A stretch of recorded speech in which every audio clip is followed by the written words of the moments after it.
What's up, everybody? Welcome back to Okie Podcast. On today's episode, I have another amazing guest. He is an actor, artist, photographer, and filmmaker. My guest for today is Robert I. Mesa. Yo, what up, man? I appreciate What you putting up? the I in there. Yeah, How's it well, going? I forgot to ask you before we started if you just wanted me to say Robert Mesa. That's my fault. This is really getting off to a great start. Yeah, that's the way I roll, though. I'm really second guessing this podcast. Oh, All man. right. So, How's it what's up, going? man? How's your day been? It's lovely. Just been doing this is my second one of doing one of these. Yeah, I'm really looking forward to this because it's been a minute since you talked about this to me and the podcast. So I'm pretty excited about this. So yeah, Hell yeah. good. But it's going good. I'm just at my apartment here in Santa Fe, New Mexico, and it's nice and snowy outside, and it's yeah, it's a pretty lovely day. So yeah. Oh, there's snow over there? Oh yeah, it's like things like 4 or 5 inches. So yeah. Really? Yeah. Wow. I didn't What about even you? look. Nut snowed here.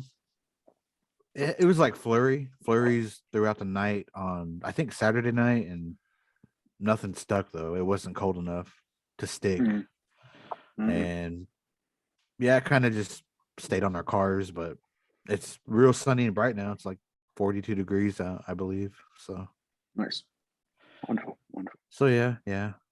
I don't miss the 5 inches of snow. Yeah, it's kind of funny that we're doing this in that I'm in Santa Fe and you're in Oklahoma, right? Yeah. Yeah, Oklahoma. cool. 'Cause this is where we met. That's cool. That's cool. I know. Yeah, we'll get into that. But so, Robert, for the listeners, can you tell, where you're from and what growing up was like? And then what kind of just led into all the things you do, man, because you do so much. And we did meet in IA, and I'm sure we'll get to that point. But Yeah, we will get to that. Yeah, we will yes, get sir. to that. Yeah, we'll get to that. Well, childhood was shitty, so we can move past that. I'm just kidding. No, so I'm half Navajo from the Navajo Nation in Ciboba, part of the Band of Mission Indians in southern part of California, Lucinos. And that's mixed with a few other things there, with Spanish and Hawaiian and Māori and a couple other things that I'm finding out.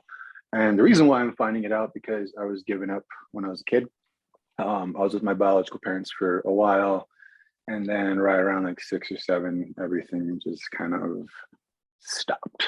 And I was in the system and I moved from home to home. Sometimes it was with family members, and sometimes it was just somebody that found me at a powwow, which is kind of a really fucked up story. So, because my childhood was, I moved all over. I've moved to different reservations from all the way from, Gallup, New Mexico, all the way up to, with the Puyallups up in Washington State. But childhood was pretty rough because I was me and my sibling. We're not connected anymore. Um, it was good for the beginning part, and everything was lovely. Then it just crumbled, and childhood included a lot of moving around, a lot of different schools, a lot of physical abuse, mental and sexual abuse, and just hopping around. But ever since I was a kid, I always wanted to be an actor. Like I remember that's the first. I remember watching my first movie was a Tim Burton Batman, and I have this really weird ass memory where I remember everything. I remember coming out of that movie theater and how like when you go to old school movie theaters and you step out for the first time and the lights just like, that's a different kind of like setting for your eyes.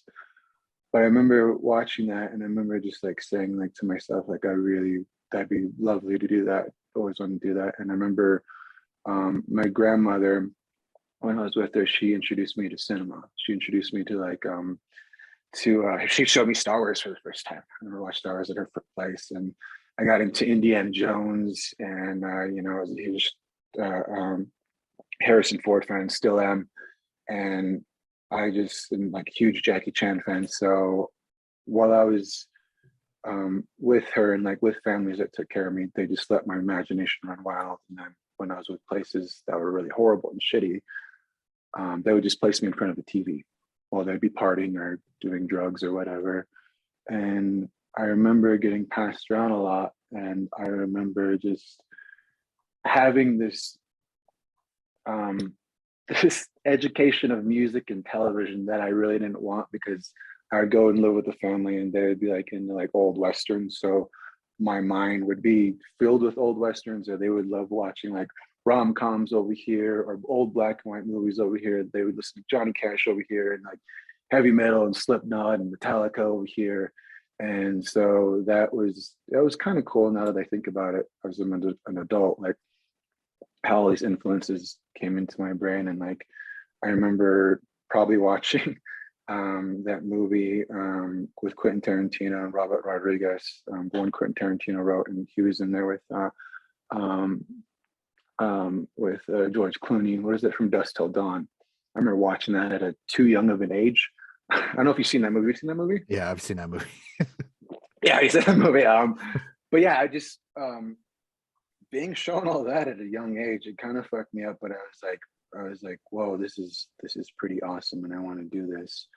But like growing up, I remember when I was about like 9 years old, and the people I was living with, I mean, not gonna drop their names. Hopefully they're healthy and a better place, but it was pretty fucked up. I remember watching TV, and I was watching Indiana Jones, and I remember I was watching the beginning of it, and at one time, when I was a kid, I was with my grandmother. She bought me a cowboy hat, and I always kept it around when I was getting passed around, and I was wearing it watching the movie.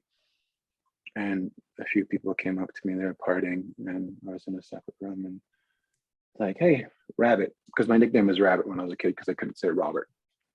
Hey, Rabbit, what are you doing? I'm like, I'm just watching Indiana Jones. I was like, I really want to be like him. And like, you want to go find treasure? I'm like, no, I want to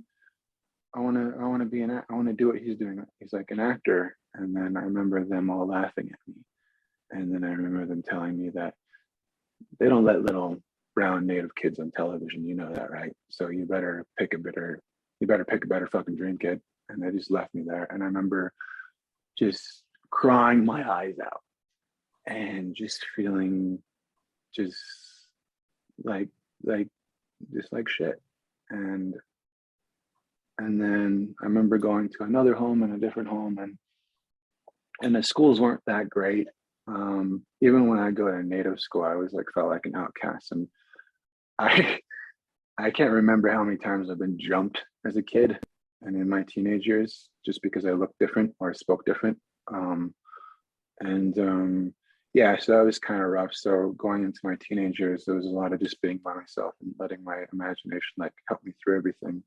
And then going from different schools, I would, I always had my emo phase and skateboarding phase where I did semi-professional skateboarding, and then I go to another town and they would be into sports, and I would do sports for a while. But yeah, I just never, from a younger age, I never really thought about acting because I was never around parents or anybody that was taking care of me that were like, hey, do you want to go do this?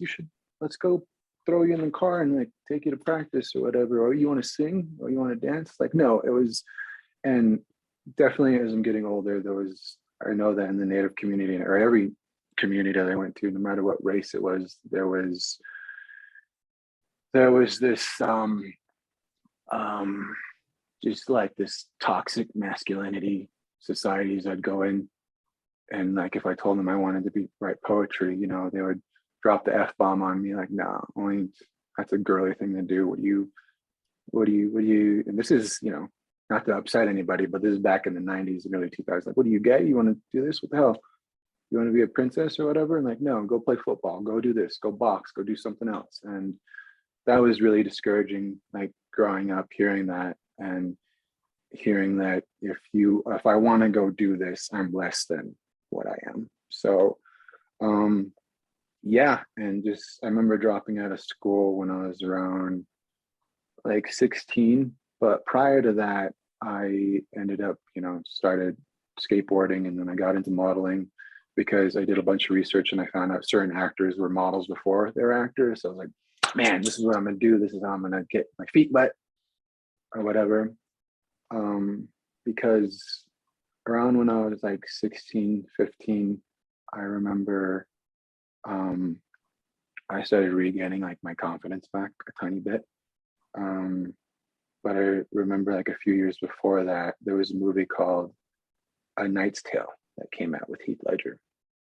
And the home I was at, I always wanted to go to the movies. They never wanted to take me to the movies, but I remember it was at the drive-in movie theater. And I think this is one moment where it sparked acting for me, like because of this one movie in particular that I always like rewatch even as I'm older. Was that movie, and I remember riding my bike to the drive-in, and this is when they had drive-in movie theaters, and I closed them like 4 or 3 years after that because it wasn't cool anymore. And now during the pandemic, they're cool again. But anyways, the segue. I remember I would hop on my bike, and I would. There was a milk truck spot next to the drive-in movie theater, and I would ride my bike there, and I broke into the spot. And I remember I had my backpack, I had my gummy bears, my beef jerky, that one Mountain Dew, or it was Mountain Dew, and it was a Mountain Dew and root beer, and like some Doritos in my bag. And I had my little radio, and it was a little safe haven for me because I remember when I was a kid, my biological parents would take me there, and it just felt so nice. And I remember when I went for the first time, I got up there and I found the milk cart or the milk truck that was closest to the screen. And so I parked my bike right in front of it. And I remember these 2 Rottweilers popped out and started barking at me. And I shit my pants. I was so terrified. And I remember trying to climb on top of the truck. And I remember trying to like look in my bag, and I threw the beef jerky down to them, and they were munching on that for a while. And I remember I just froze, and I was like freaked out. I was like, fuck. I was like, because if I got in trouble, then the people that were taking care of me, they already didn't take care of me that well. So they would want any excuse to, take one to the side of my head or whatever, just to be assholes. And there was a guy that came up, and he was yelling at me. He's like, what's in your backpack? He's like, you got any spray cans in there? I'm like, no, let me spray cans. Let me see your bag. And I threw on my bag, and there was just snacks in there. And he's like, you're not here to tag or anything? I was like, no. I was like, I want to watch the movie. I just want to watch a movie. And he's like, where are your parents? I was like, well, I don't really have any parents. I'm just getting passed around, and I wanted to go to the movies, and no one's taking me. So I'm here. And yeah. And he's like, how'd you get in? I was like, I got in on that, by the way, in that corner for the fence. He's like, we can climb on top and watch the movie? I'm like, yeah. He's like, is anybody with you? I'm like, no. And he's like, all right. He gives me my backpack back, and he's like, once this movie's over, how many times are you gonna watch it? I want you to get out of here and fix the fence while you're at it. I was like, all right, cool.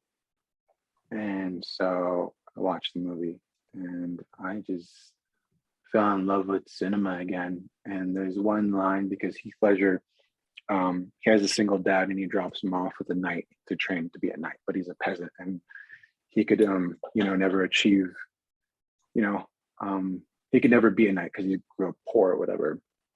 And in the whole storyline, it's him becoming a knight, and it's really cool. But I remember one line in the movie was his dad tells him that you can change your stars, whatever it may be, you can change your stars. And he goes by that mantra throughout the whole film.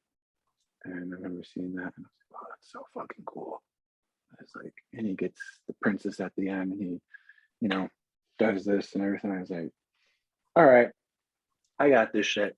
So we were climbing down, and the guy stopped me. He's like, hey, are you going to try to come here tomorrow night? I'm like, yeah, because it's the weekend. They're going to be showing something. He's like, all right, well, I'm going to be here at 5:30. I'll leave the gate open for you, and you close it at the end of the night.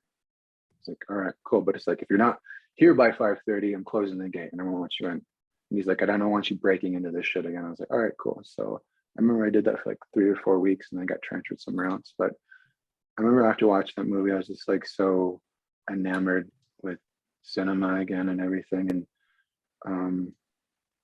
you know, and at the time there wasn't a whole lot of Native representation as I was growing up. The only people I saw in films were like Wes Studi, who is thankfully like very much family now, practically my family, and they're like Graham Greene on shows or whatever. And yeah, so for me, when I watched that film, A Knight's Tale, from his perspective and how he was living his life gave inspiration to me. And at that point, I took it out of my head that of, you know, of being Native or whatever, in a sense, because in a lot of rooms as growing up, even nowadays, a lot of times I'm by myself, I'm the only Native in the room. So that just kind of switched up my thought process of, you know, just getting into the room and auditioning, or just getting to somewhere and doing something. It just kind of just sparked my, you know, it kind of left me without any fear, in a sense. I don't know if I'm, you know, really making sense, but like, you know, just it made me a bit more fearless moving forward if I wanted a goal and how to achieve it. So yeah, and then right before I dropped out of high school, I did a play, and I remember I played Hercules, and these big ass monologues I was doing, I was so happy and so excited. But also one thing that did for me, because I was the only Native kid there, and I was a little bit brainwashed in a sense, where like, oh, I can't be in this play because I'm not white or whatever. And I was like, no, I'm going to get this part because I'm good at what I'm going to do, and I'm going to get it. And I got it.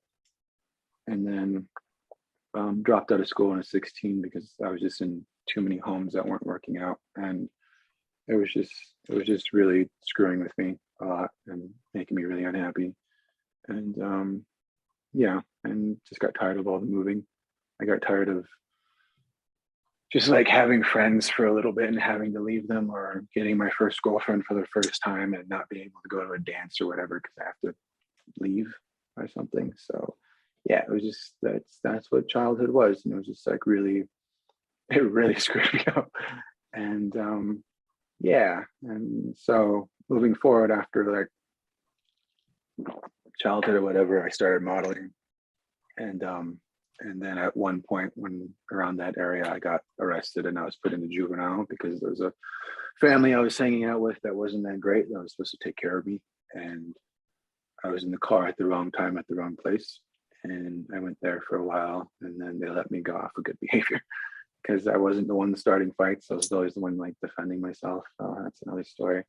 But yeah, and then left school, did modeling for a while, and skateboarded and traveled the country and did that noise. And then I remember I was just, you know, by myself, and I ran into a long lost uncle of mine, and he told me, from my biological mother's side, I met him, and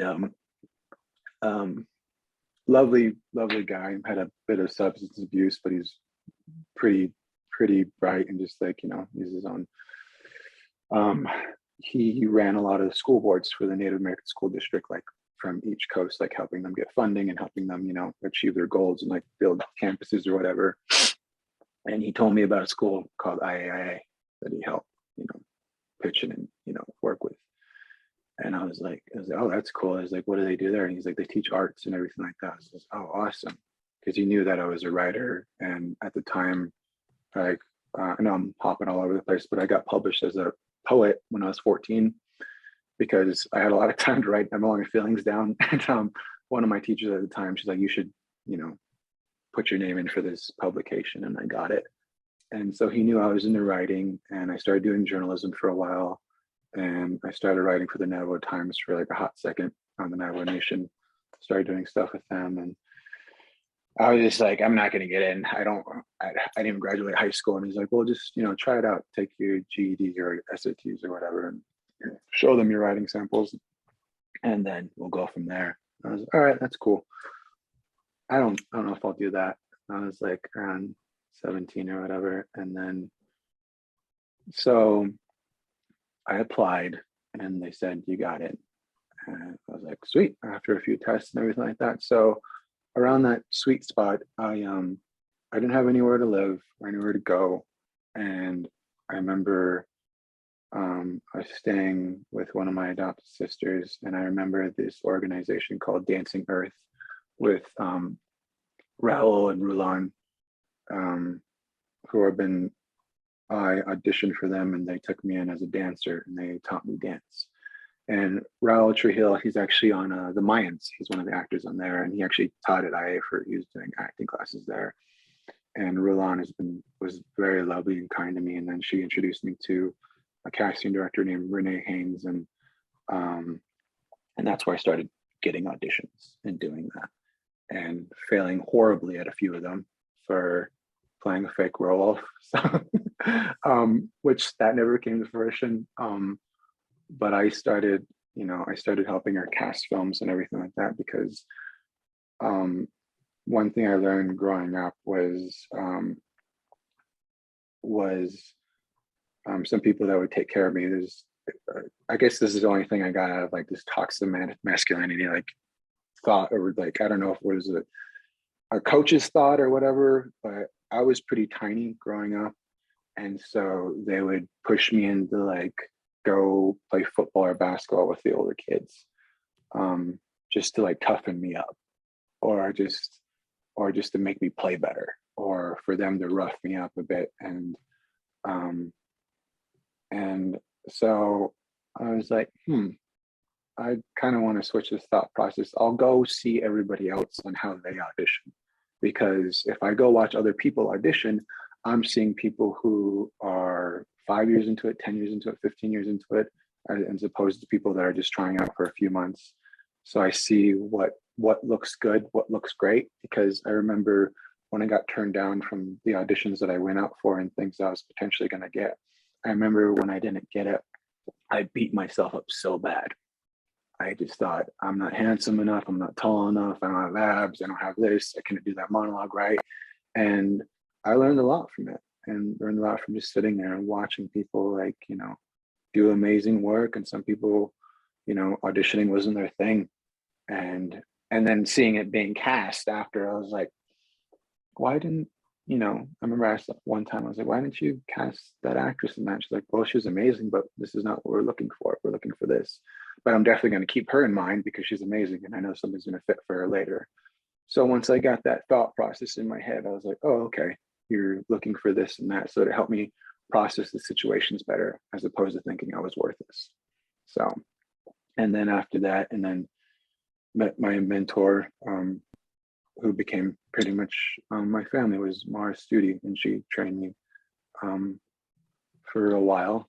And I remember doing scene work. So she would put me with other actors that have done it for longer. And I remember that was like the best education I could ever get. And then met other people who became my family in this community of Santa Fe, artists, jewelers, painters, or whatever. And they really nurtured me and took care of me.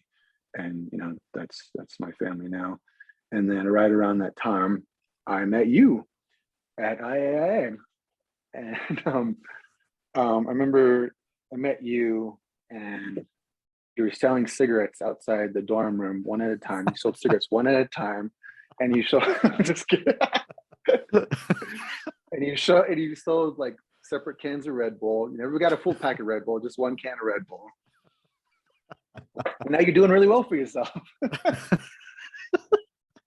I'm just kidding. No, I remember playing stickball with you, which you were pretty good at, and like lacrosse. And I remember you guys playing basketball, and you guys trying to recruit me, but I didn't like playing basketball at all. So yeah, but yeah, that's okay. We sucked. You guys talked a big game. You're like, yo, we're gonna go to Oklahoma. We're gonna go over here. We're just gonna tear it up. I was like, there's 6 of you, right? Yeah, but we're just gonna No, we went to Montana Yeah, you to went to that Montana. to AHEC, that AHEC tournament. Yeah, there's 6 of us, and yeah, it was bad, dude. Yeah. Yeah, that's What was funny. the That's funniest thing wild. was we won the sportsmanship award. Lost every game, right? Got killed every game, but we won the sportsmanship award. That's like winning a participation medal. Yeah, pretty much. Yeah. Yeah, but we were proud. We brought that home to IA. Yeah, as if I didn't need more of the participation medals. I'm just kidding. I love you, Oh but yeah, man. I met you there, and I remember. Oh my God, you remember this? The midnight breakfasts on Saturday. Yes. Oh, Hmm. those are good. It's so funny because you could tell who was studying and who wasn't studying and who was like partying, and they would come back and like get food at midnight. Yeah, that's pretty funny. I'm not saying I did not do that or whatever, but Yeah, we've talked about midnight breakfast like numerous times on here, but it was Oh so really? cool. Yeah, because well, the thing that was cool about it was I was like such a small community. Like, what was there, like 300 students there when we were Yeah, there? 300.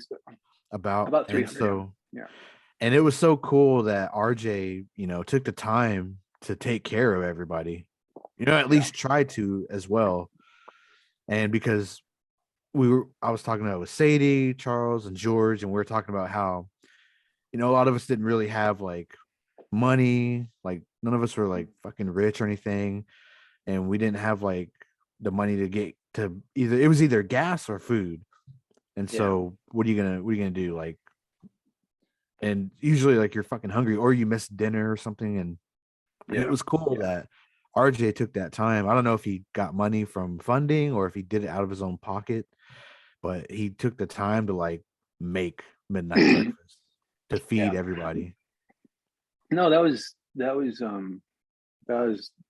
lovely because I know that um yeah, and I noticed something when I was there because a lot of kids, they're like late teenagers or early 20s or whatever, but like um that was a pretty fantastic thing because a lot of them are homesick, or a lot of them were never put out of the left the reservation or anything like that. So being in that little tight community, I think it was really important for everybody to like have some sort of like some sense of home, Mhm. even a home cooked meal. But yeah, I remember that little, they turned into a gym now, which I'm super pissed off about. That little cafeteria we used to go in the corner. Oh, yeah. Yeah, I remember that. yeah, and I remember the first week. I remember the first week I went there, and they had chefs on call, and I was like, man, this is breakfast was fire. And then you get to lunch, it's like, oh shit, that was amazing. Then dinner comes, like, damn. And then other students from previous years, like, yeah, bro, this is only gonna last a week. Yeah, and the ongoing joke was because there's a prison out there. I'm not really painting a great picture for this, I remember but that. I there, forgot about yeah, that. because there was a prison out there, and then they would, some of them would be so cruel to like the chefs or whatever, like, hey, did you dropped off food there before you came here or whatever, and they would just clown on that. That was pretty funny. But yeah, and Damn. then yeah, What? that's really, yeah, they would say that like, oh, you brought their food before you bought our food or whatever. And I was like, God, you guys are horrible. It's really bad. Yeah. But then I remember when they moved into the new facility, that was pretty cool. That was nice. Yeah. Oh, the new Klee or something? Is that what it's called? The Oh, the new cafe, did they cafeteria? name did they name it? Yeah, I think it's like called the Klee Center, right? Or is that the dorm? I forget. It's I don't something. know. I don't know. Yeah. Yeah. They built have you been there lately? No, I haven't. I know that like when I left, they built the digital dome, which I was super upset about because they put a bunch of cool shit there when we leave. So I haven't been there. Hmm. I know they put a gym there. I thought that was pretty cool.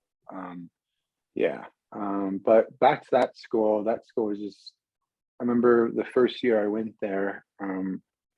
They had an acting class there, and they're bringing back performing arts because it was pretty big at one point.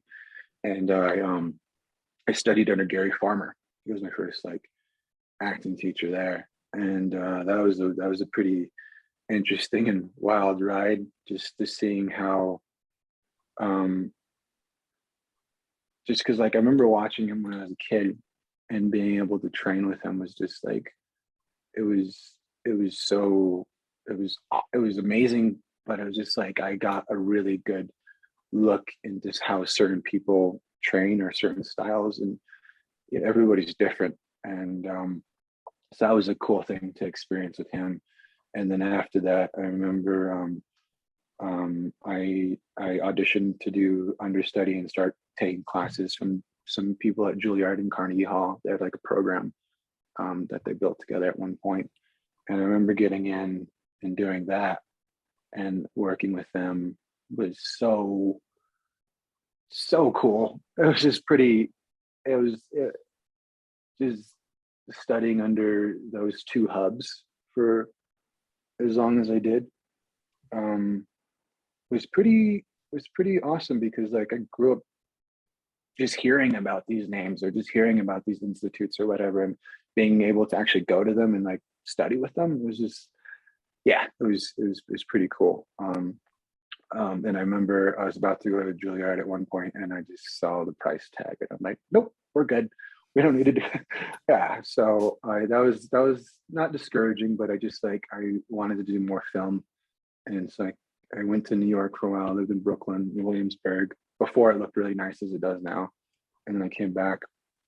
Um, and yeah, and studied with Ramon Mara for a bit, and then I tried to go back to school for a hot second, and that kind of sort of didn't work out. And I I met someone and fell in love, and I thought this was going to be a grand thing, and then I left, and I didn't get back into IA. So um, but I remember just before I left, I studied with Raul Trujillo, and he's the one I mentioned earlier. He was on Mayans, and Apocalypto. He did. Um, but it was just that was really cool, because I learned more about how to control my entire body and doing scenes and everything like that. And just it was nice, because I was learning how to, it's almost like boxing. It's like learning a new move or something like that, or how to move around, and training with different people, which is great.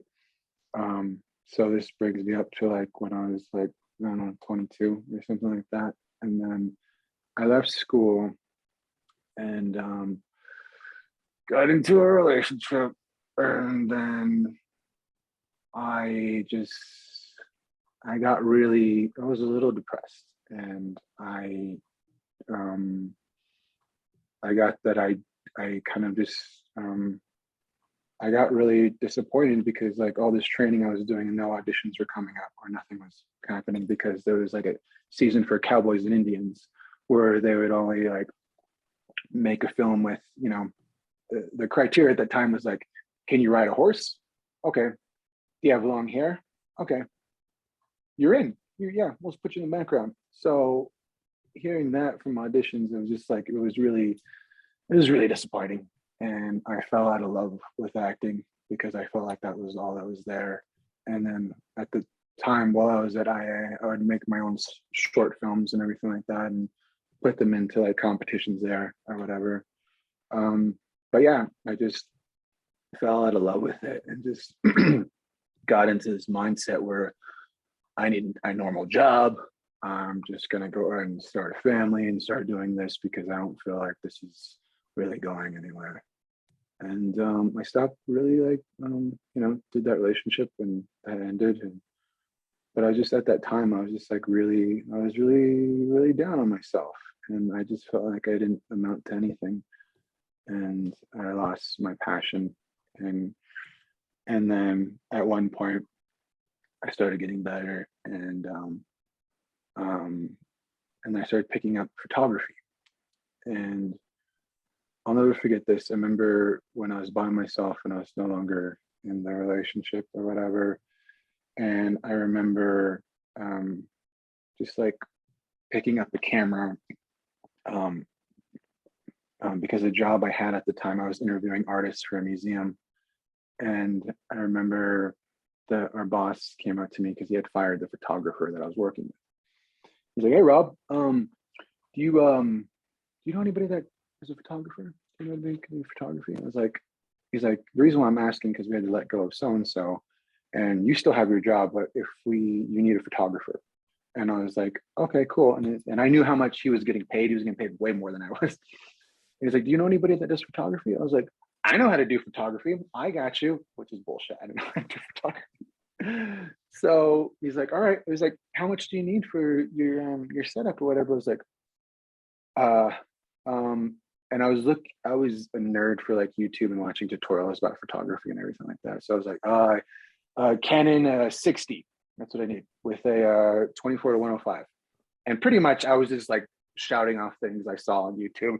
He's like, "All right, okay, here's the money," and like, go get it and come back to work. I was like, "Oh," and I remember he's like, "Feel free to take the camera home, like run the camera or whatever." And so I did that, and um, I just started taking pictures and then going to powwows and taking pictures. And my mentors at the time were like, you should our family, like you should really look into this because you're pretty good." And I was like, "I don't know, I'm not really, you know, I don't really feel like I'm that good." And then the person I was with at the time, or prior to that, she was encouraging me to do it. And I was like, I started getting out of my phase that I was really down. And with all that support, I started doing it more, and I entered a competition and I got first place with photography. And then after that, I did another thing, and then I got a scholarship for, photography and movement images. And I started getting better at it. And then I remember the first time I did like Indian market or anything like that, I went to go pick up my prints for the first time. And I was super excited. It was about a month out, and they kept pushing the date back for me to pick up prints. I was like, "All right, whatever." And I kept going to work. And then with my scholarship or the grant I got, the people that gave it to me, they told my boss, who's pretty much my mentor, I was like, "Do you think Rob should go to school? We think Rob should go to school and take this money and go to school for photography." And he's like, "No, I don't think that's a great idea. I think he's going to unlearn everything he knows." And then I remember him telling that to them, and that really changing like really like getting into my head, like, "Oh, I can do this. I don't have to really go to school for this. As long as I'm passionate about it, I can keep going and doing this." And then I was like, "Wait, I could have done that with acting. What am I doing?" Like, and so I finally get my print, I take it home, and then it's in black and white. And and I look at all my pieces and they're in black and white, and I call the place and I'm like, "Hey, what's going on? There's no color in this." And like, "Kid, you can't afford color. There you go." I was like, "But I paid you guys for this." And I was like, "No, you gotta," they're, pulling my fucking leg at the time. And I didn't know this, but they're going out of business and they ran out of color because of that or whatever. And so I remember having like 25 prints in front of me. And I was just like, "I'm gonna look like an idiot. This is stupid. I don't think I should do this." And then I just had all these paint markers and things around me, and like spray paint or whatever. And the people that I was around at the time, were very encouraging, saying you should make it work. And I was like, and then I just started coloring the pieces and painting the pieces, and they came out like the one you saw behind me. And I was like, "All right, let's try this out. Let's put this in there." And it worked out pretty well. And I got first place. And then I went to other art shows, and I did really good at sales, and I didn't place. And some of them I they didn't work out at all, but I showed up and I did it. And I was just like, it was a really good introduction for becoming an artist and everything like that. So, and then I did that for a while. And then right when when I built myself up and I like started feeling good about myself, and like, I think I should get back into acting. I think I should really do this. And right around this time, I was about 24, 25, 25 going to 26. And I was like, I killed it at all these art shows. I'm gonna give myself a present. So I was like, I want a tattoo. And I had a tattoo a long time ago. I had a stick and poke right here on my hand. Listeners, I know you can't even see what we're doing right now, but it was there and I got it removed when I was a kid. But it was a gang symbol for one family I lived with, and it was pretty fucked up. Anyways, so I was like, I want to get a tattoo. And I made this pact with my little sister a long time ago when we went back to the Saboba reservation. And I'm from one of the clans I'm from is the Owl clan. And I'm half Navajo, and to owls, they're taboo to Navajos, and they're taboo to a lot of tribes. I don't know if you guys have that same thing or whatever. Yeah. I was like, I really want an owl, and this is the one I got right there. And so I was like, I really want this, so I go somewhere and I get it done, and then it gave me ink poisoning. And within 3 days, my body started breaking down and everything. I don't know if you ever saw a picture of that, but yeah. And I ended up in the hospital. And on my 6th day at the hospital, they're trying to figure out what happened to me or what went wrong. But I remember on the 6th day, I was complaining because of pain, and they gave me morphine. And I remember going out for a little bit. And then I woke up again, and I didn't know this, but they switched out nurses that were taking care of me. And I was complaining because of pain again, and my body was pretty much paralyzed, and I couldn't feel anything because pretty much what happened, like they're putting everything inside me, and they started like clogging up my blood, and I couldn't like really move. And I woke up the second time complaining of pain, and then the nurse at the time gave me that's what it looked like. Yeah. Oh shit. Yeah, it looked really bad. Whoa. Yeah. Yep.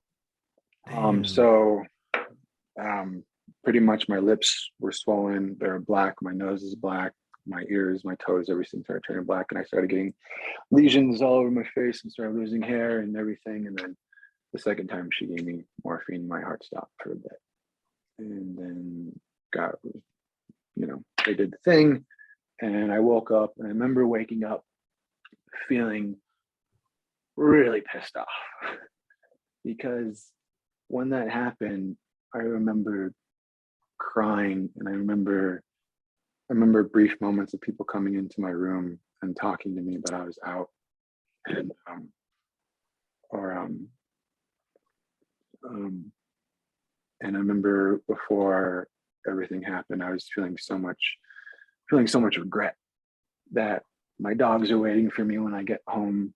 They're not, I'm not there, or my friends are waiting for me, or I haven't done this project or that project. And like I said, I was getting ready to act. So this project's coming up, and like, I can't do it or whatever. And then once I finally accepted that, and I woke up, I showed you a picture. Listeners can't see it, but I look like, look pretty bad. So I woke up the next day looking like that. And I was like, my acting career is over. It's done. I'm not going to do this again. And my hands, I had temporary arthritis for like 2 months after that, because when I woke up, my hands were just like bunched up. And I was like, I won't be able to take pictures again or whatever. It was pretty bad. And I was incredibly depressed for like a month and a half, and just, and then started slowly getting a tad bit better here and there. And then an artist, a good friend of mine, I don't know if you know the guy, his name's Alan Hauser, but he was one of the major sculptors. If you're wondering who that is, you should look him up, because he's Apache, but he's like one of the most famous native artists, and he does sculpting. And he has a few sons that took on his legacy, but one, his name is Bob Houses, and I made friends with him, and he wanted to do a show with me. And usually he doesn't do shows with people. And I got my shit together after a while, and I tried my best to like get my shit together and like start moving around. And also my family and my community here really, really helped me out a lot. And shout out to them, and you guys know who you are. And got ready for a show, and I was like, I'm gonna make these pieces bigger. And so I made them bigger and got ready for the show. I got ready like an hour before everyone was about to get there, typical Indian time. And it was great. And people from Japan and Bristol in the UK and Shanghai and everyone came to see the show. And then a museum in Shanghai offered, to have me over there to do, to teach over there and to like do an exhibition. And they told me about it, and I was just like, oh, this sounds wonderful, because I didn't really believe them at all. And like, no, we want you to come, like, be ready in 6 months. I was like, okay, cool, be ready in 6 months. And they were going back to China a few days later after I met them, and I was like, all right, here's what I'll do. Because I always wanted to start going to therapy, at that point in time, and I was like 26, and I was like, all right, I'm going to therapy, get my mind right, get my body really healthy, and like start moving around, and I'll start learning Mandarin, and I'll start learning my way of the land over there. And they called me a week later, like, can you come in 2.5 weeks? We showed your work to this museum and that museum, and they want you here a bit sooner, and we're gonna put you up and like put more funds to you coming over here. And I was like, sure, great. Best, worst decision I ever made, because I was so excited. And one thing I think I mentioned earlier, like, I love like Jackie Chan's movies, and I love Hong Kong cinema. So being able to go and see those studios, I was so excited about. And I was like, sure. And I left. And the reason why I probably left was probably at the time was I wanted to get away, in a sense. And there was a lot of people talking in my head at the time, telling me what to do, telling me what I should do with my work, telling me how I should live my life, and telling me who I should date, who I should, this and that. So I think that was one thing that I wanted to get away from. And another thing at the time was like I was getting more popular as an artist. So people from my past were coming in and wanting something, like biological relatives, like saying, oh, I saw your piece here or there, and like, do you want to go hang out? And it really hurt, because some of these people were supposed to take care of me when I was a kid. So that messed me up, because you only want me because I'm successful now. You didn't want me when I was a kid. So yeah, and my pups at the time were in good hands with my ex, who was lovely, and her now husband took care of them when I left. So I was like, all right, I don't have anything to block my mind. I'll just go. So I left. And somewhat, I should have, thought about this a bit more, but I didn't want to pass up an opportunity. I get there, it's really awesome. I get a big studio, and they show me where I'm going to show my work and where I'm going to teach and everything. I was like, this is amazing. And I remember on my second day, I was like really, really putting my mind in to learn Mandarin or other forms of language they have there. And I remember the first day when I try to like talk to somebody or interact with anybody, and I was told when I go there, if you turn anything down, it's rude. And prior to this, like 8 months before, I kind of stopped smoking cigarettes. And I remember when I got to the doorman and he opens up a pack of cigarettes, I'm like, oh no, you didn't, no. And another one like offers a light, and I was like, yeah, and take it, and I was like, oh, this isn't bad. And I remember the first week I was there, I was like, I need to start making friends, because or friends that speak English or whatever. And I remember I'm really bad at like my serving size, or like small, medium, and large. I don't know why I never got that correctly. But how I made friends the first night was I went to this noodle restaurant by the museum, and I go and I get chicken, noodles, and rice, and then I get a beer. And I'm like, and the woman like was looking at me. I thought she was like amazed that I was speaking, their language. And they love Native Americans, so I would drop Indianos in there, and they would be like, "Oh, this is awesome." So, and so I did that, and I remember sitting at my table, and this other group comes in, like with people my age, and they sit there, and I'm looking at them, and try to play it cool. And sitting there by myself drinking a beer, and these three women bring out these big plates. One's chicken, one's noodles, and one's rice. And I'm like, oh no, I really fucked this up. Yep, this happened. And then they're giggling at me. I was like, yeah, it's my second day at this. Like, everyone, and a couple of them spoke English. And like, do you have any more friends coming? I'm like, I'm not gonna lie to you. Nope, it's just me. So I remember inviting them over, and that's how I made my friends there. And so that was cool. And then being there was a lot of fun, but it came to a point where psychologically, I didn't know I was doing this, but I went from one isolation to another. I went from like recovering in my apartment with my dogs to not talking to anybody, and then being around people, then going to another isolation in another country, because one, the number system's different, the letter system's different. They have a Google ban there and a Facebook ban and Instagram ban at the time, and there was no like connection with back home. And the radio, everything is in a different language. You go to certain parts of the country, everything is different. And I remember the first time I heard somebody speak English that I got so excited about.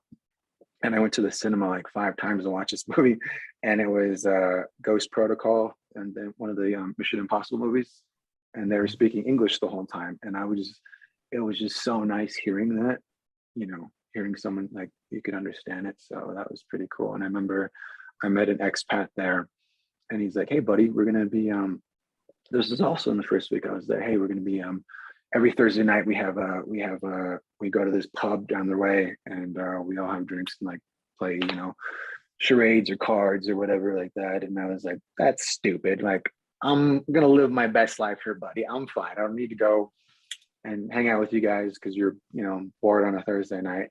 After 2 weeks, I went there every Thursday night. I would get there early, and it was just so nice hearing, and people were from like Australia, Britain, and everywhere, just like because they had families there, and like it was just nice to have a conversation with somebody, and that was pretty cool.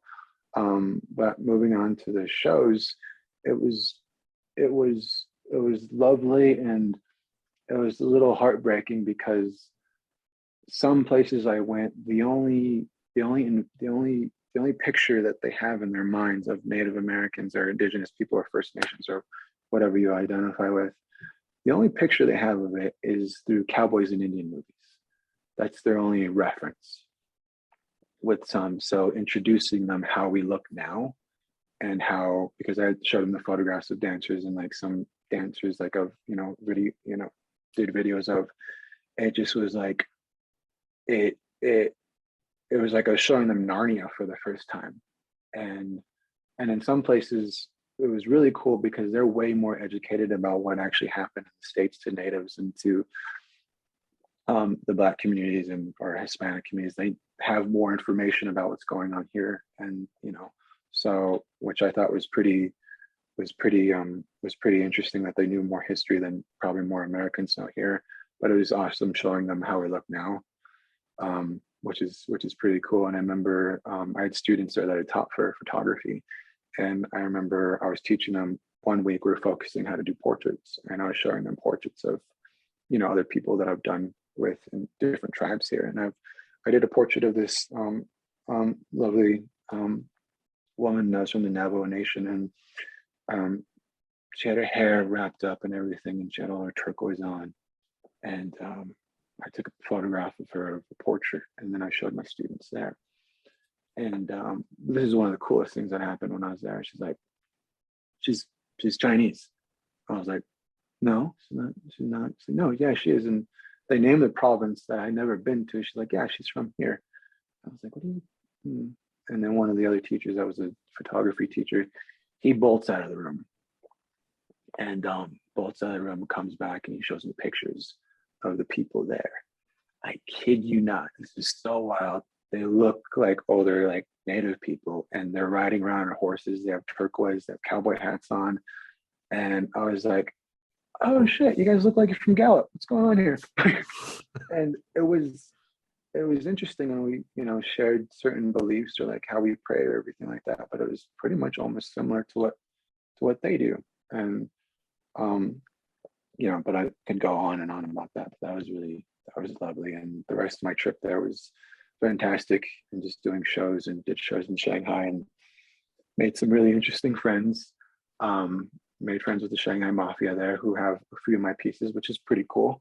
And got to go, and that place was really healing, because like I got to go see spots where they shot Jackie Chan movies or whatever, and seeing that was like, it turned on another switch in my mind, that like manifesting things is a real thing. Like, I remember wanting to go to these places when I was a kid. I remember wanting to go where they shot Super Cop, or where they like, oh, I'd love to go there. And like, it was awesome, because like I'm actually there, going there for my artwork, and I could go and explore. And then and that trip ended, and then came back to the States, and got reacclimated, started doing art shows again. And I remember when I came back, my agent at the time, it was really heartbreaking.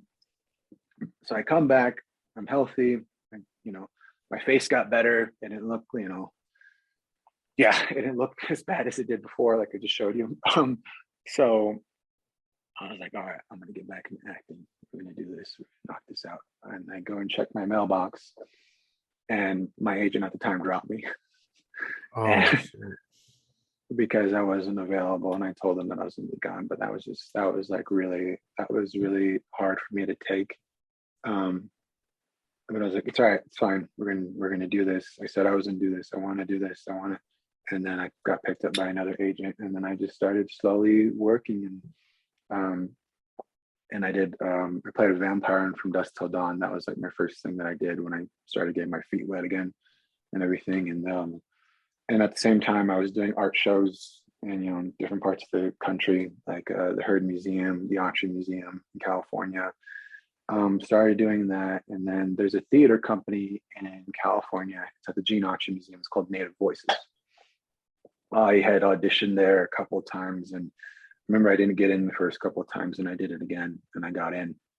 But that was really awesome, because I have a lot of friends that are part of that troupe, and my cousin and my brother are part of that group. So it was really lovely to be a part of that, because it was a place that's very nurturing toward natives, where you can see yourself. And it's just the group there, did improv, Shakespeare, one act plays, full act plays, and it was a really good place to get your feet wet and study. So I really like attribute a lot of things that I've been through from that place that's given me a lot of opportunities. And one thing that was cool about it, so they would do a play festival every year, and they would do it during the Gene Autry art market. So I remember selling artwork. So I go sell artwork at my booth, and they go run to the theater to do a play, and then run back and sell artwork, and then run back. So it was a lot of fun. And then shortly after that, I wanted to audition more for theater, and for television and film. And then I auditioned for this part, and it was a part of Tecumseh. And at the time, I didn't know it was for that, but it was for a 4-part miniseries. I was executive produced by Leonardo DiCaprio, and it showed on AMC and the History Channel and everything. Now it's on Amazon, and I think it's on Hulu or Netflix or whatever. And I remember auditioning for it. I went in twice for it, and I had a bit longer hair, because at the time when I was getting back into acting, I was like, oh, I need to have long hair. I need to be able to ride a horse really well. I got those two things covered. And once again, like clockwork, I was like, this isn't working. I probably should stop this. There's nothing really coming, because there's only Cowboys and Indian season coming up or whatever. And but that's what I enjoyed about Native Voices, because we were just playing characters as ourselves. And then I remember I was on a plane back to New Mexico, and I remember things weren't really going that great. And I remember getting a call from my agent and telling me that I got the part. And that they really wanted me for the main character, so they switched parts and they got me the main character as Tecumseh, and that I'd be going to New Zealand sooner than later to go film. And all right, so anyways, I get to New Zealand and I was just in awe because I remember watching Lord of the Rings as a kid, and I'm still a huge nerd, but I remember that was another movie that I was hooked on when I was a kid, because like where they were filming, it was just like so magical, and like it just felt like another piece of my dream was coming true, and just being there and meet everybody and just get into it. And it was really cool because I got to learn how to speak Shawnee, and I got to do my own fight scenes, which is something I've always wanted to do since I was a kid. So that was a whole lot of fun. But I got kind of scared at one point because there was a 7.8 earthquake that happened when I was there. Oh, wow. And a tsunami at the same time right after. So I stayed there a little bit longer than I was supposed to. But that was pretty intense, going through that. But definitely helped me bond with the people I was acting with a bit more. But that place would just like always hold a special part of my heart there. And another thing that happened was just like, I remember just before I left to do that part, and I mentioned earlier about having long hair and everything, and having to like look a certain way for certain things or to be considered. And I remember just before they told me I got the part, there was one night I was with my friends. I was like, this whole long hair thing is stupid. I don't like it anymore. And then, you know what? Who got some scissors? Who got some like, and this is one thing I would do with a lot of my friends, is be a trust thing. I would let them cut my hair, just meaning that was a bonding moment. And no, we had no drinks involved in this whole shenanigan thing. So I remember we got scissors and I cut it like just perfectly, like right here. It wasn't a Lord Farquaad bob, but it was just like right here. I was like, yeah. And I remember I got the part and I got there, and one of the producers like, isn't your hair a bit longer? Wasn't it supposed to be longer? I was like, no. I was like, yeah, actually it was, but like I'm pretty method, and I really love, just like looking a certain way. And sure enough, if you look at portraits of Tecumseh, his hair is that length that I had it right there. And I was standing next to a picture of him on the board. I'm like, see? It's like, oh, like, wow, you're worth every penny. I'm like, I know. You're super commit to everything.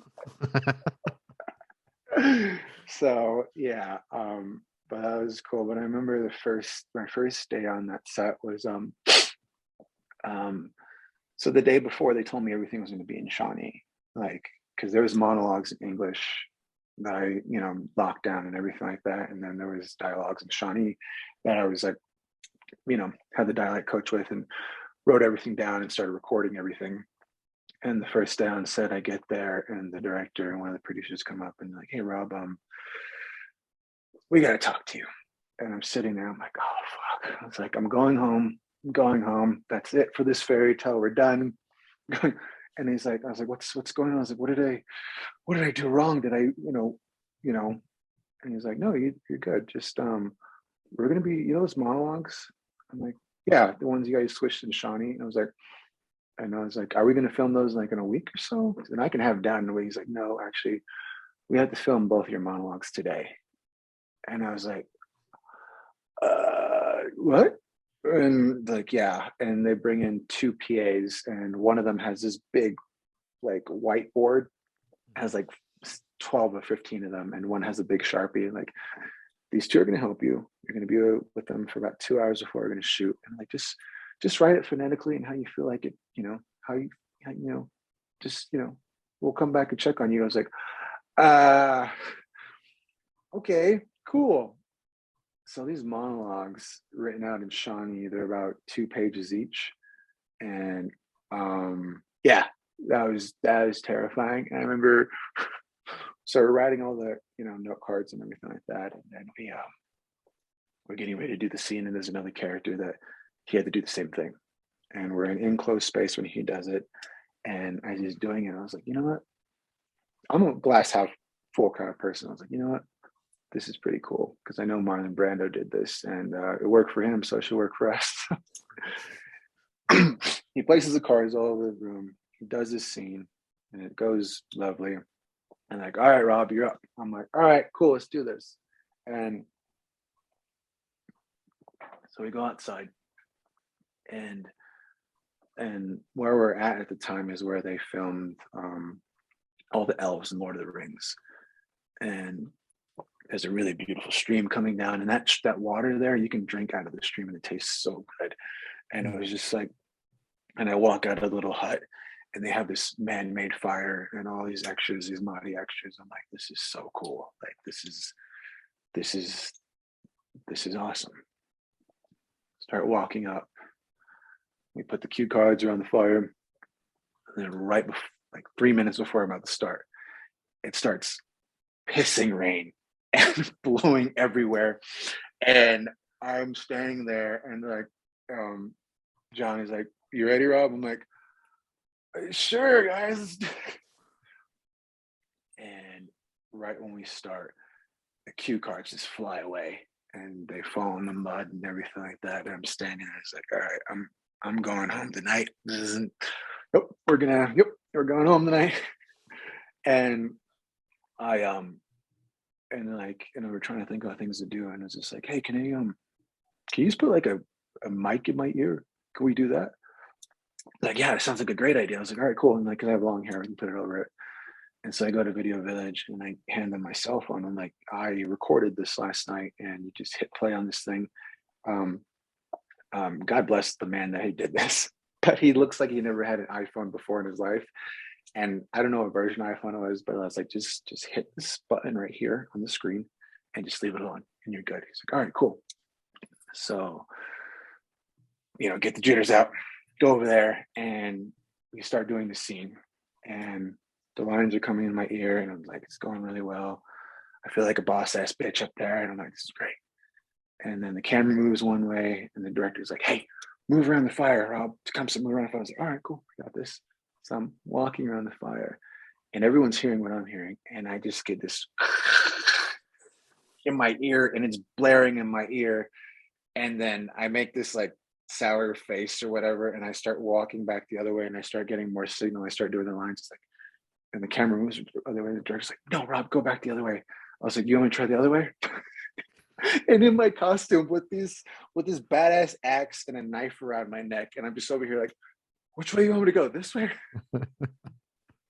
And I go the other way, and it's like, it's working out. And then right when I get to a certain point, and then it's raining more and more, and then it just knocks out, and like I hear the blaring thing in my ear, and we stop the scene, and we go over there, and then they move the whole thing closer, and in the meantime they're setting up, and I'm looking over the lines again, just trying to memorize everything for the love of God.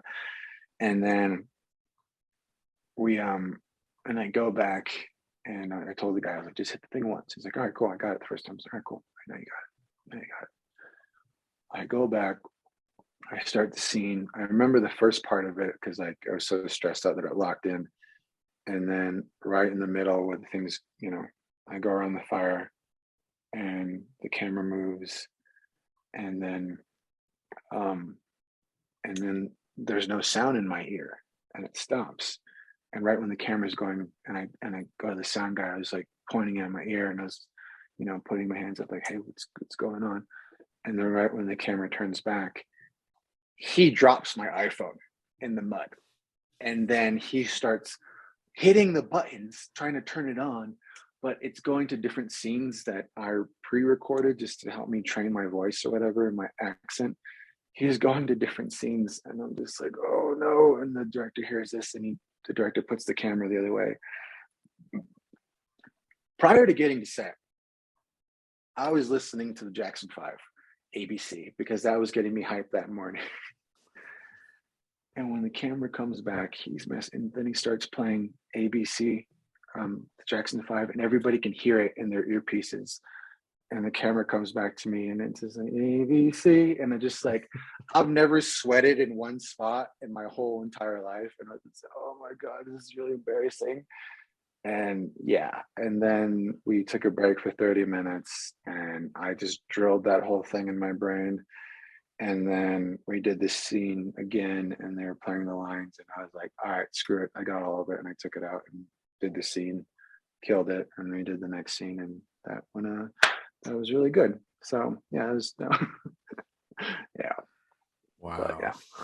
yeah, so that was fun, lesson learned, but also like yeah, because I was just like, yeah, but which that's why theater training helps you out with, like remembering big pieces of dialogue like that. But it was terrifying, but I learned a lot from them, so that was lovely, and learned not to do my own stunts because I fucked up my shoulder pretty hard on that thing. Because I don't know if you've ever seen it, but like I do a lot of axe fighting, and like because they trained me with the axe and knife and like certain moves. I know boxing and kickboxing, but they went more in depth with his fighting style or whatever.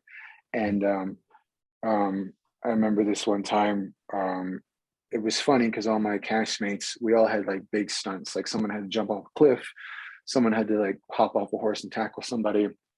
And we were all really getting hyped up for like the days we are going to do this. And we kept shooting and shooting and shooting, and nothing was coming up. And the second the second last day, it's like, hey guys, you guys ready for your stunts? And I was like, huh, are you doing this at the end because you don't want us to get hurt in the beginning, so you don't so anyways, I was stoked about mine because if you watch the series, it's one of the first scenes I have up to where we're staking out a group of soldiers that are about to invade a camp, and then we have we catch them, and we fire guns, and my character doesn't have any more bullets, so he drops the gun and bolts off after him and jumps on him and tackles him and kills him with his axe. How we rehearsed this was I was supposed to run after him on flat land, and we designed it to where the crash pads were going to hit, because for me in my costume, I had cut off arms and I didn't have a spine protector or anything like that because it was mostly showing, it was showing the goods, giving people what they want. And then all the other stuntmen, they had elbow pads on and spine protectors and chest plate on. And the guy that I was working with, lovely gentleman, he's like about 5'11" and I'm 6'1". So all the main stunts that we were doing, like there was one I had to throw him over or whatever. So like just to like just our how we stand toe to toe to each other. I know where to stand, how to throw this punch, that punch to where it's safe and everything like that. So, but on the last day, he got hurt like a day before, and so like, hey, we're going to be on this last fight scene where I'm supposed to tackle him and we're supposed to go down. Like he got injured, he broke his elbow. I'm like, how the hell can you break your elbow? And he's like, it's okay, we have another stunt guy to come in. I was like, all right, cool, where's he at? He's like, all right, he's outside your trailer, you want to meet him? I'm like, yeah, sure, I'll meet him. And they get this 4.5 retired Israeli bodyguard that he's one of the stunt guys. He walks in, he's like, hey bud, how's it going? To come, sir, be doing the scene. And I'm like, how the fuck am I supposed to do? Because I'm supposed to tackle him. He's 4.5, I'm 6'1". I don't know if you can.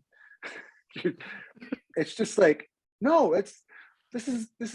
I got so nervous because like everything looked good till now. Like I know I'll probably look like a badass doing this, but like I gotta jump a little bit higher. I was like, whatever, we got this, we can do this. And we get ready, and I stay in my trailer for a while, and like everybody goes up, and I'm getting anxious. I was like, I really want to do this. And then we're on this. It was really gorgeous spot in New Zealand, but as you go up higher, it just gets more colder at the top. But the area is really gorgeous. And I get in the van, and we start going up, and I'm like, is it winter up here? Because it was summer down there, but like it's getting colder up here. And we get there, and in the scene, like this is the patch of grass we found. I'm like, this is it. It was this straight down incline. Have you ever walked on grass where it's like so steep that you're walking down and it's wet and you just fall on your ass? Mm-hmm. Yeah. That's that situation.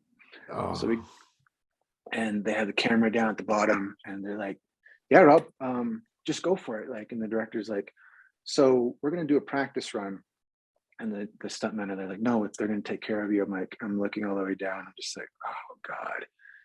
And I have my cutoff shirt and everybody has like a little bit more layers on. And there's like 100 people there. I'm like, shit, I just gotta do this because I don't want anybody to sit in the cold that long. So I go and we do the scene and I don't run as fast as I should. And I go and tackle him. And then he hits the crash pad. I miss the crash pad. And they're like, you know what? If it's cool with both of you, we're just gonna take the crash pads out because it's getting in the shot. And I told this stunt guy, I was like, how am I supposed to do this? He's like, oh, all right, bro. Because that's how they say, he's like, bro, what you're gonna do is when you jump on him, you make sure you hold him to where he's on the bottom of it, and you're gonna slide down the hill with him. But he's gonna be on his back because he has a crash pad. I was like, how is this guerrilla math gonna work again? Like I'm running at him full speed. And he was like, all right, just do that. And the stuntman's like, yeah, we'll do that. I'm like, oh fuck. I was like, this doesn't work out in my brain. And I was like, all right, just get it done. And I was thinking about, 8-year-old Rob and what 8-year-old Rob would do. And 8-year-old Rob is like, I'm gonna go for this. So action. I run up, I throw my gun down, and it's like really foggy and looks really cinematic. And I jump on the guy. And right when I jump on him and we're falling through the air and I'm trying to shift his body, but it's not going the way it should be. It's going my way. And I slam my shoulder and all of 260 pounds of this guy falls on top of me and we roll down and we're rolling pretty fast. And then we slam into the camera and we broke one of the lenses. And I'm just like, and I had so much adrenaline in me and like, it was like really cold or whatever. It's like, all right, Rob, guy, it was great. Let's do it again. And I was like, but your camera, it's fine. We got extras. Go grab an extra one to come back. And they're like, just don't fall, just don't go straight down that fast. I'm like, oh my God, I was getting so nervous. And I was like, all right, we'll do it again. And I was like, and he's like, is your shoulder okay? I'm like, yeah, it's fine. It should be good. And I was like, we'll just make sure not to do that again. It's like, all right, cool. So we go, run as fast as I can and jump on him. And same thing happens and slam my shoulder again. We roll down to the bottom, but we have this really cool moment where we stop in front of the camera and then I'm supposed to well at him a couple times. And like, all right, that's great. And as I get up, my shoulder feels like really, really numb. And then he's like, we're gonna do it again, but we're gonna do it like halfway. And I was like, all right, cool. So we did, we go down halfway and the fight scene, I'm on top of him and like I punch him once and then I'm supposed to bring out my axe. And then while I'm placing my arm down, my left arm to go in for a punch, my left shoulder just gives out and it slips on the grass and I lean in for a real one. And it connects and he's not stopping because he's still doing the movement and I don't see anybody saying anything. So I'm like, all right, do it. And they actually keep it in the show. And then the next day later, homeboy comes in. He's like, hey, great scene yesterday, Rob. Great scene. It was lovely. And I look back at him and he just has half of a raccoon eye. And I was like, oh my God, did I do that? He's like, yeah, don't worry about it. It's like, this is what we do it for. I'm like, are you just saying that? And then if I take you for a drink, you're just going to return the favor? He's like, no, it's great. And I was just like, and I remember on break, this is one of those bougie things I did. I had one of the assistants go grab me a bottle of whiskey and I gave it to him as a sorry gift. So yeah, that's, so yeah. So anyways, that was New Zealand. And aside from the going through the earthquake, that was pretty gnarly because that was a 7.8 earthquake. And I remember that night, me and one of my castmates had the night off and we were like close to Wellington. We were a town over, we were in Petone and we were right by the ocean and the ocean's like a block away and I was on the top floor. We were hanging out, we had some drinks and hung out. And then in the series, Tecumseh, there's a scene in like history or whatever that they reenact is that when he was trying to get all the tribes together, he slammed his foot on the ground to create a signal for everybody. And in history, there was like, when he did that, at the same time, they don't know if it's, related to that, but one of the biggest earthquakes happened at that time.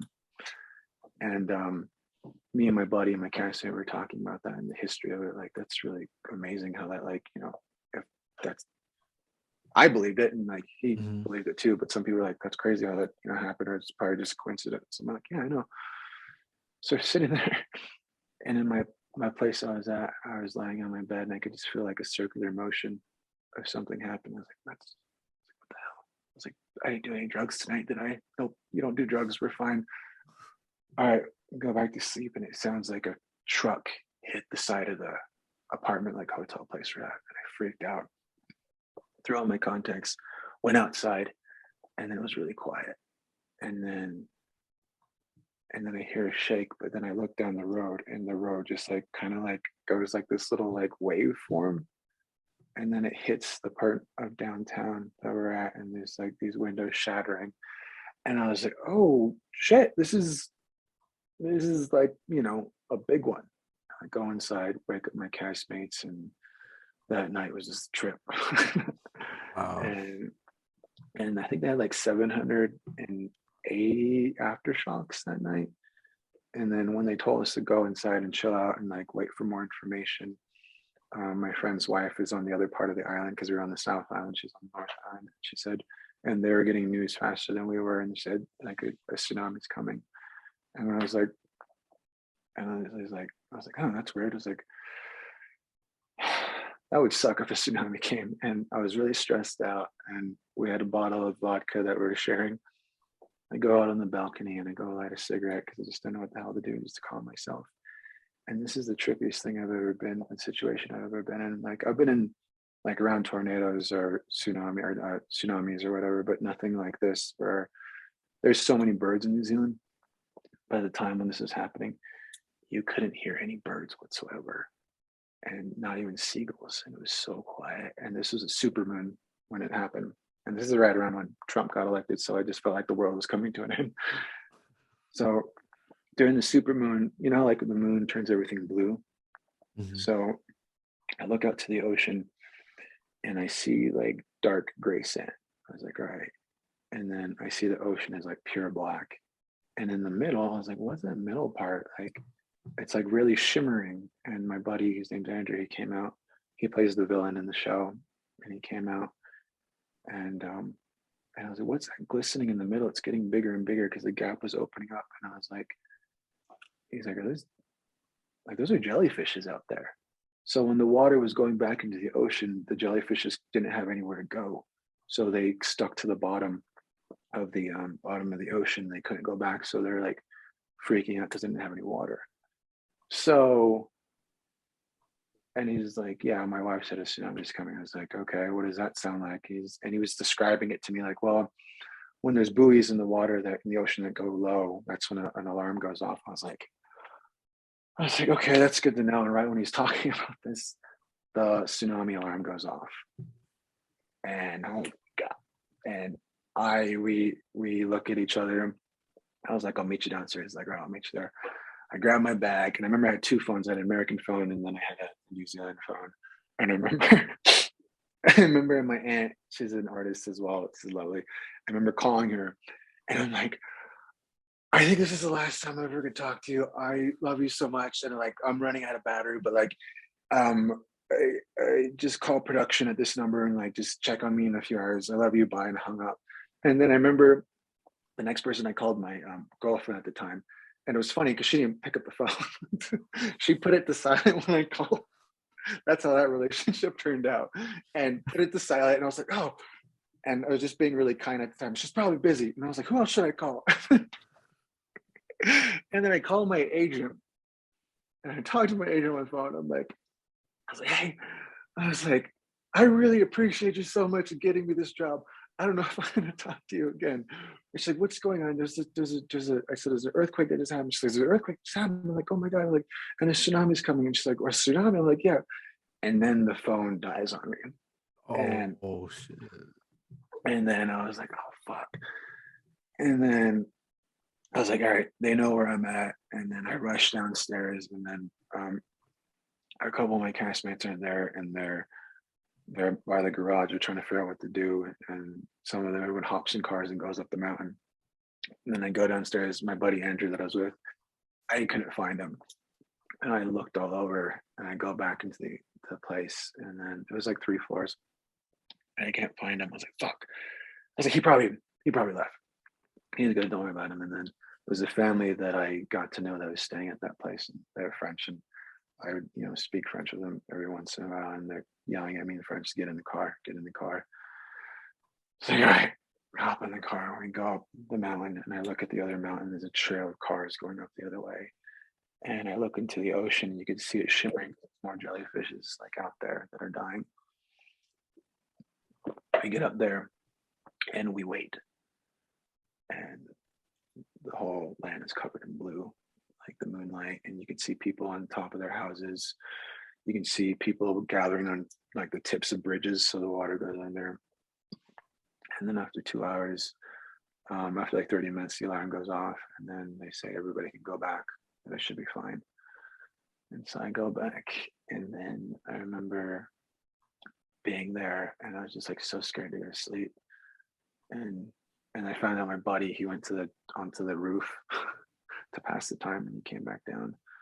And I remember we were just sharing that bottle of vodka. I was trying to go to sleep.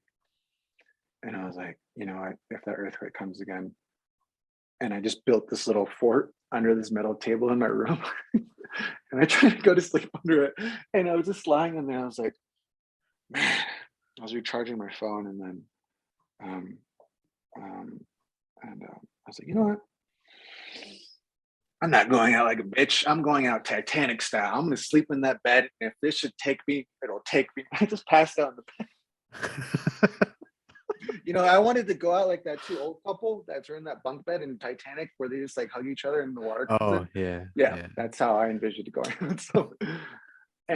So wake up, nothing happens, and tragically the tsunami actually hit the other island. So I was pretty and then stayed there a bit longer and finished the series and came home. So yeah, that was the New Zealand part. Yeah, I know, right? And then came back, and then just started doing more artwork and everything, and then acting jobs were slowly coming in, but they weren't like too big. And at that point, I was like, no, like 28 or something, like 29 or whatever. And then I started looking more and more to like mental health and working on myself with that, because one thing I realized is that like, is that there's a lot of things that I'm traumatized by, like with that whole event with, being isolated in China and going through stuff and going through what I went through there. And I was like, man, I'm taking care of myself physically, but like mentally at that time, it was just a lot of things going on, and I was getting a bit more popular and everything, like, and I was trying to deal with that, and started just like working on myself more, because I knew that was going to make me a better artist and a better human moving forward. And in the meantime, I made another film, but when I was making that film, we completed it and everything like that. It was about the missing and murdered Indigenous women. Did that, worked out lovely. And then after that, when we did that, I started like, I was working on myself more, because like on that project, I took on too many hats, and I wanted to like, and I was beating myself up because I didn't feel like I did justice to any of them or whatever. I was like overworking myself and wanted to get a better handle on things, and just to help me like, move forward more. Because another thing I was thinking about is like, if I'm going to be acting more, I'm going to be in a lot of places where I'm alone and where I don't know anybody or whatever. I'm good at making friends and like adapting to certain situations, but there's probably things I need to work on to help me like move forward and be a better person. And so I started looking into that more. And another thing I realized is that I never got to grow up, really. I just had to, not really have a childhood. And it's interesting when people say, oh, you have a really old soul. It's just like, no, probably because you're around a lot of adults, and it was kind of shitty, so you had to grow up really fast. So um, there was a lot of times when I'm by myself in certain cities or whatever, where all those, things started coming into play and like messing with my head and like not really doing that well for me.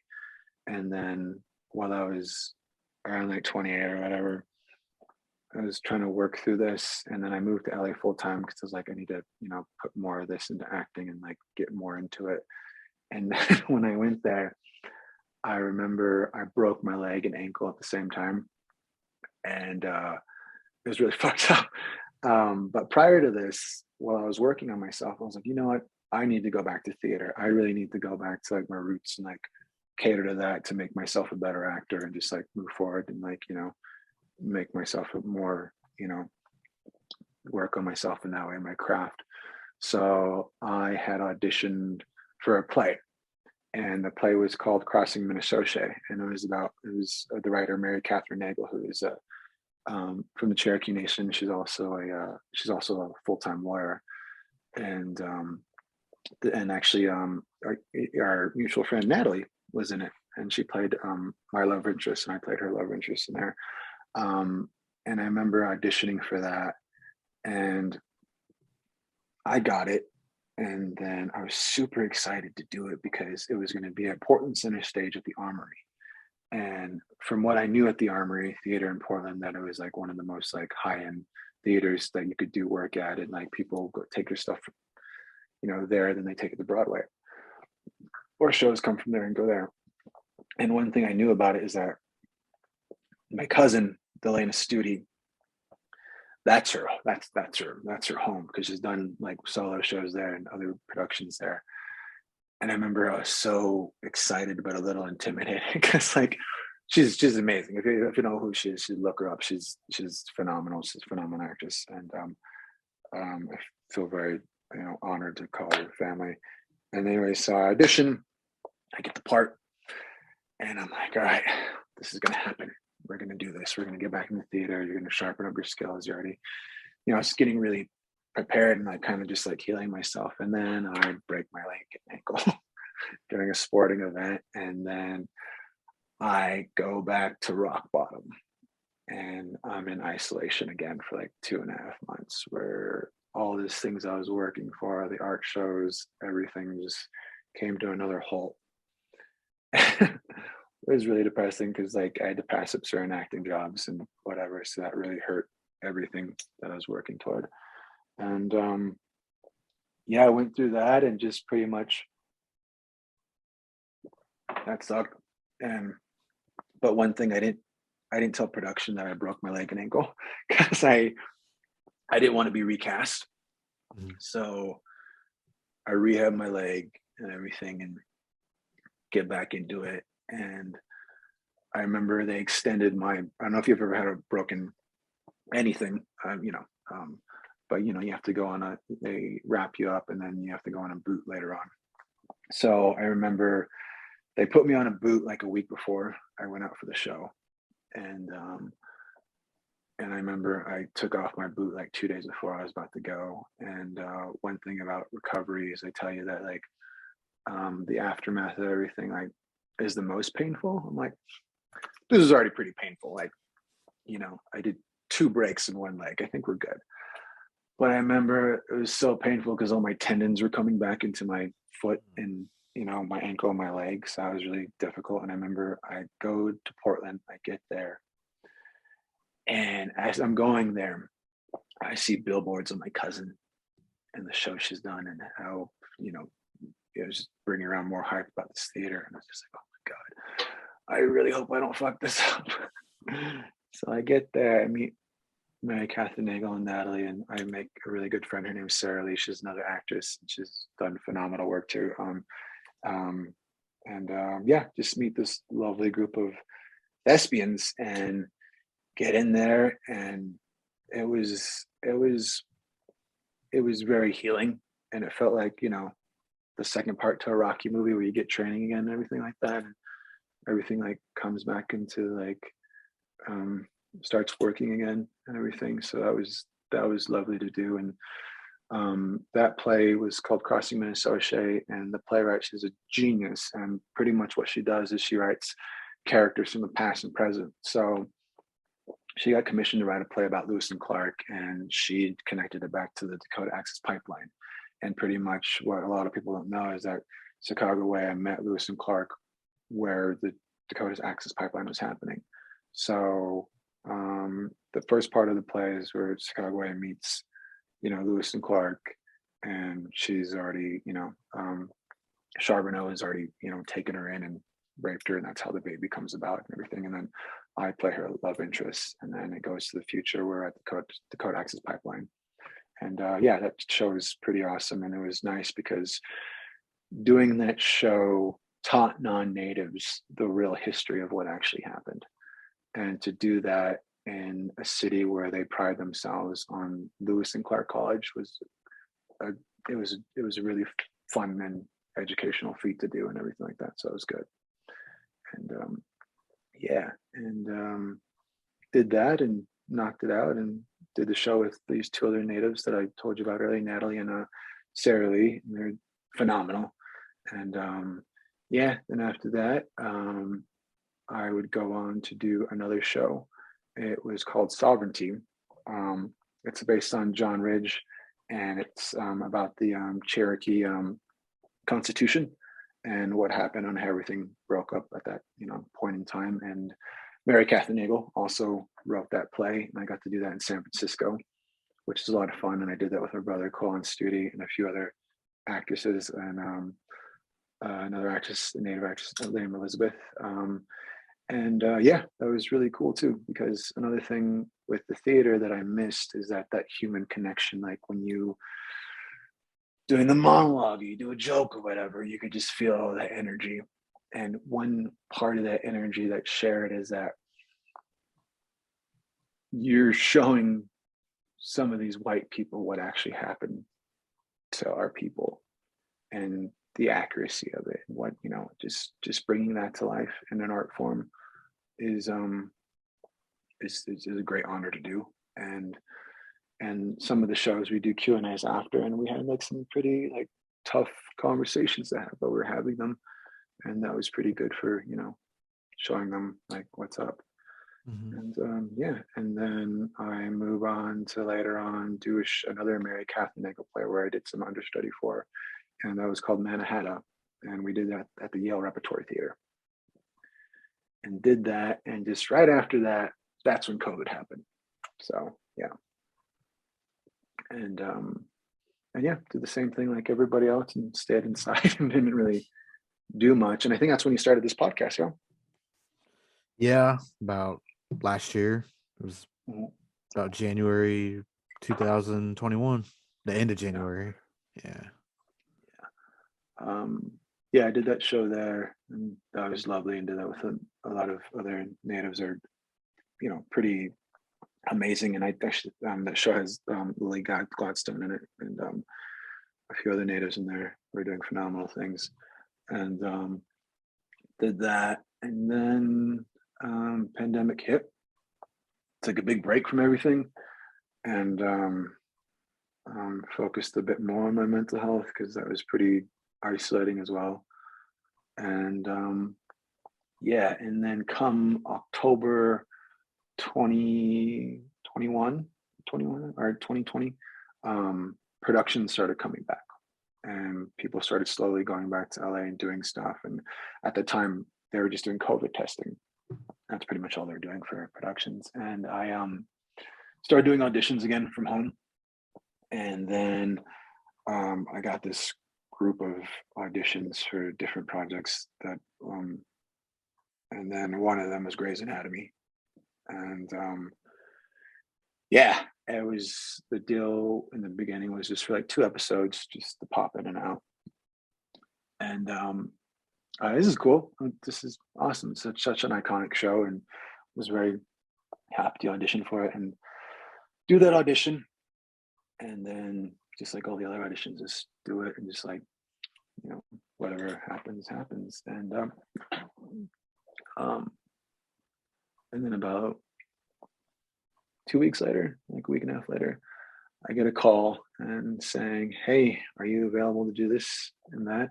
And because we want you for the show. And when that happened, it was just like, this is this is phenomenal. This is awesome. And to be the first Native American, you know, doctor on the show, intern, I thought that was just so. I was just like, sure. And I remember getting in my car because flying wasn't that safe at the time. And hopped in my car in Santa Fe and just drove to LA and did that. And it was so, like, again, it's another magical moment where you're on this set that's so iconic, and like, and just meeting everybody was cool, and everyone's like just very lovely to work with. And I remember when we filmed that, I filmed the episode. Later on, the episode comes out, and it comes out that I'm going to be on the show, and I just got this huge amount of support from everybody. And yeah, it was just lovely because there's a lot of Indigenous people that watch the show, whether at medical school or it made them want to be a doctor. And some comments I had were like, they stopped watching the show because they didn't feel like they had any representation on there, and now they do. And that's just amazing that I can be that for certain people.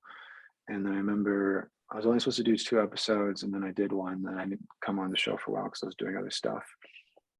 But also one thing people thought, like, oh, did your character die? Because I don't see on the show.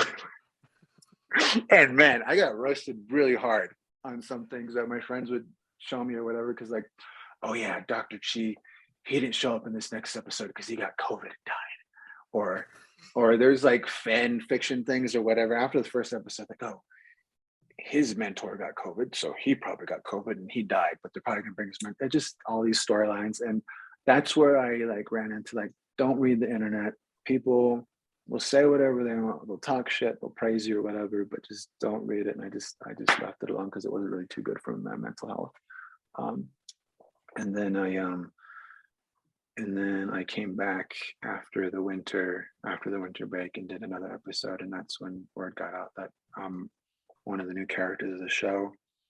And you know, filming the episode I did when I first got back it was awesome, because like when I first got there, everybody, you know, in the scenes were wearing masks and whatnot, just, you know, obviously for COVID reasons, but in the scenes I didn't have a mask. So that was pretty freeing. Because also another thing that was intimidating about being there was that we were acting with mask on the whole time. And so everything has to be up here with your eyes or everything like that. So that was a good little challenge to go through. And I had done voiceover stuff for like video games and all that thing, like for Red Dead Redemption and a couple of cartoon voices. So I knew how to control my voice pretty well, but just like, it was kind of intimidating, just like doing stuff with your, you know, just your eyes. So did that part. And then after that, you know, just was on the show a bit more, and got to do an episode where we added like 3 more cast member or guest stars that were Native, and one was Wes and a few other actors. And it was so good to do something with family, and that was really awesome to have them there. And yeah, it's that was really cool, because another thing, that reason why that was really cool is because there was other Native people there, and that was I don't know, it gave me a lot more confidence in a sense. I feel very confident being there, but just the fact that, you know, you're a character that's there, that's supporting these other characters coming in, so, you know, giving everybody that. So yeah, it was really cool, and I'm still doing it now. We're just taking a break for, you know, winter, and it's been a fun, lovely, crazy ride, because it just opened up so many opportunities. And also, like I'll say again, it's just one thing I think that's awesome with this and with other Native characters, early shows coming to the forefront, like Rutherford Falls and Reservation Dogs and a few other Natives making cameos in other shows, is that it's showing a younger generation, or the generation I'm in, that like, we don't always have to be riding a horse in a film, or like wearing war paint or whatever. We're just people. And one thing cool about this is like, this is so cool. Like a kid or like my nieces and nephews, like they see me do warriors or whatever, but it's just cool that they can see me like playing a doctor and a normal person. So that's fantastic. I'm just super happy with that. Yeah. So, yeah, dude. It was so like powerful seeing you get that role, because I know like we went to IA and I knew you were interested in acting and stuff. yeah. And you were doing auditions when like I didn't even know what the fuck that was. Like I was like, what the hell does that mean? I remember. Yeah, I remember one time we were playing stickball, and we were all supposed to go to Oklahoma. I don't know if you remember this. And everybody was getting in the van to go, and I didn't go. And you guys, and everyone's like, "Oh, Rob's scared," because like those guys in Oklahoma are pretty. Yeah. And I was like, "No, guys, like, yeah." And I was like, "No, guys, like, I have an audition." I'm like, what's an audition? I do remember that now. Yeah. Yeah. Because You're like, yeah, well, like, yeah, I didn't know what the fuck that was, and I was like, yeah, right. Like Rob's lying, but oh yeah, no, yeah, Rob's lying. Rob's too scared to go to Oklahoma to get his ass kicked or whatever. Yeah, I was so bummed because I really love playing and whatever, but like, yeah, I remember that. Like, Rob's scared to get his ass kicked. Come get the shit beat out of you, like we all did. Oh my god. Oh god. And for listeners, I don't know if anybody really knows what stickball is, but pretty much it's a full contact sport. It's a very traditional sport, and you have two they're like mini versions of like lacrosse sticks. Yeah. And the ball is the size of a golf ball. Yeah. But it's pretty. Yeah. People get pretty hurt. So yeah, we all went easy on each other when we played at school, though. Like it was fun, No, it was fun. I don't know. I feel like there's a couple times people went ham on each other, which I don't know. We'll leave it at that. But yeah, dude, like I know you were always interested in acting, but man, I'd never been around that stuff, and hearing like your story about even before going to IA, like you were already interested and invested in things that I had no idea what the fuck anything was, man. Like everything was so new to me when I got there. It was just an awakening for me. Yeah. And I'm sorry that you had to go through all that when you're younger. I'm so sorry that, because I like, we've talked at school and stuff, but we never like knew each other like from the past time. Only when I bought cigarettes when I had time from you, that's when I talk. You're my number one customer. No, but I'm sorry you had to go through that, but I'm so happy that you overcame all of that, and you never let nobody's negativity or harsh words get in the way of what you want, and it's a true like just testament of what you said already of like keep doing what you love and just manifest it, because anything is possible, man. You just gotta you just have to do it. You have to set your mind to it and do it. Yeah. And I know mental health is a motherfucker too, because I go through that shit too. Like I go through times where I'm a depressive person, like by nature, but I have to keep busy and I have to keep doing what I love, and doing this is so helpful because it allows me to listen to stories that could be similar or just things that people have overcome, and it helps me a lot to just keep striving for whatever is out there for me. And and it's cool, man. Like I'm proud of you, man. It's powerful that you're here and you're up on the stage, man, showing the world like, yeah, we can be a doctor. We can be a doctor in a TV show. We can be anything. Like we don't have to be on a fucking horse or anything like that. Yeah. No, thanks, man. Appreciate it. I really do. Yeah, I mean, it's since that time when I first met you, it's been a pretty interesting and crazy fun ride. Yeah. So it's it's good. And one thing I think I mentioned to you before, when we like reconnected, is that you guys do talk a lot about like mental health and everything, which I really appreciate that, because I think just in our society, or just as men, our native men, where that's taboo. You're not supposed to say anything about that, or say how you really, feel, or whatever, or like, because I don't know if, I think I mentioned this before, like anytime I was sad, they're like, shut up, what are you feeling sad about? Like, just, so what, some kid punch you in the face at school, just, man up. That's one thing I heard as a kid, is like, just, man up. And then, someone chuck a cigarette in my face or whatever, just like, so just, I mean, I think one thing, if I would like anybody to take away from this, anything at all, is just like, exercising is great for yourself, eating right is great for yourself, but also just like talking to somebody. And because I know these past couple of years have been pretty rough, and even no matter what tribe you're from, I know we lost a ton of people and everything like that. But yeah, so yeah. And another thing is that I hope people, take away, like, if you fail, it's totally fine. Just keep trucking and doing it. And I know a lot of people are in rural areas too, and that sometimes is hard to achieve your dreams. But like, one thing I did when I was like in rural areas as a kid, I remember watching other actors do their things, or watching how someone else overcame something to achieve what they wanted to achieve. Yeah, so I think that's pretty awesome. And another thing is this, like, I know that we went through classes in IAI where there was like 300 of us or 600 of us. And if any of them are listening, I know there's a lot of amazing creative artists that went through that school. I remember my roommate, you give him some crayons and he'll give you the Mona Lisa on a piece of cardboard. One thing I noticed is that, like, there's only a few of us that I can count on my hand that are doing what they wanted to do. And I thought about that one time. And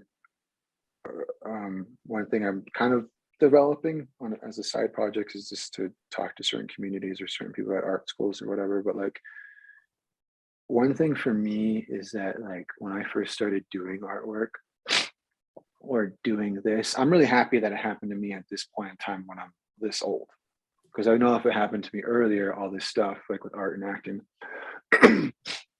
I probably wouldn't have dealt with it the way I'm dealing with it. I probably would have got into like alcohol or like drugs or something like that, just to kind of like numb the sensation. Because coming from the reservation because there's a lot of students that, like, they're artists and they came into like a spotlight and had all these people watching them and wanting something from them. That really can, if you don't have guidance or whatever, that can really mess you up. All this attention when nobody's ever given you attention or told you you're worth anything, or told you this drawing isn't worth anything or whatever, and you come into this thing and like, oh my God, here's this, here's that. It's a lot to take in, and some people don't really realize that it kind of is a bit damaging when you don't have anyone to talk to. And I thought about that a while back, is like, none of my peers are around, and they all in some way or form this happened to them. And that's kind of like really a little bit heartbroken. So if any of you are old classmates and you want to keep doing this, I recommend you get back into it. And it's never too late to get back into it, because if I met you when you're at school, you're a phenomenal artist. And so yeah. Because I know the reason why I say, like, if I got this early, I probably wouldn't have been, it probably wouldn't have lasted that long, because I don't have the community I have now. I don't have like my mental health that I have now, or an understanding of it at least. So yeah, and yeah, just are the good people around me that yeah. So it's good. But just a shout out to everybody who went to school with. If you want to get back in it, you should get back in it, because I'm rooting for you. So yeah, it's never too late. Yeah, and there's only a handful of us, man, that are out here doing what we want and stuff. And shout out to I for letting us in, because I didn't think I would. I don't know ever how be you in got in. college. I'm just kidding. Bro, me too. I know, it's like, me too. Yeah, I remember someone said that, like, I remember I was passing through this, like, this gala was happening, and it was like all native. I mean, all IA alum.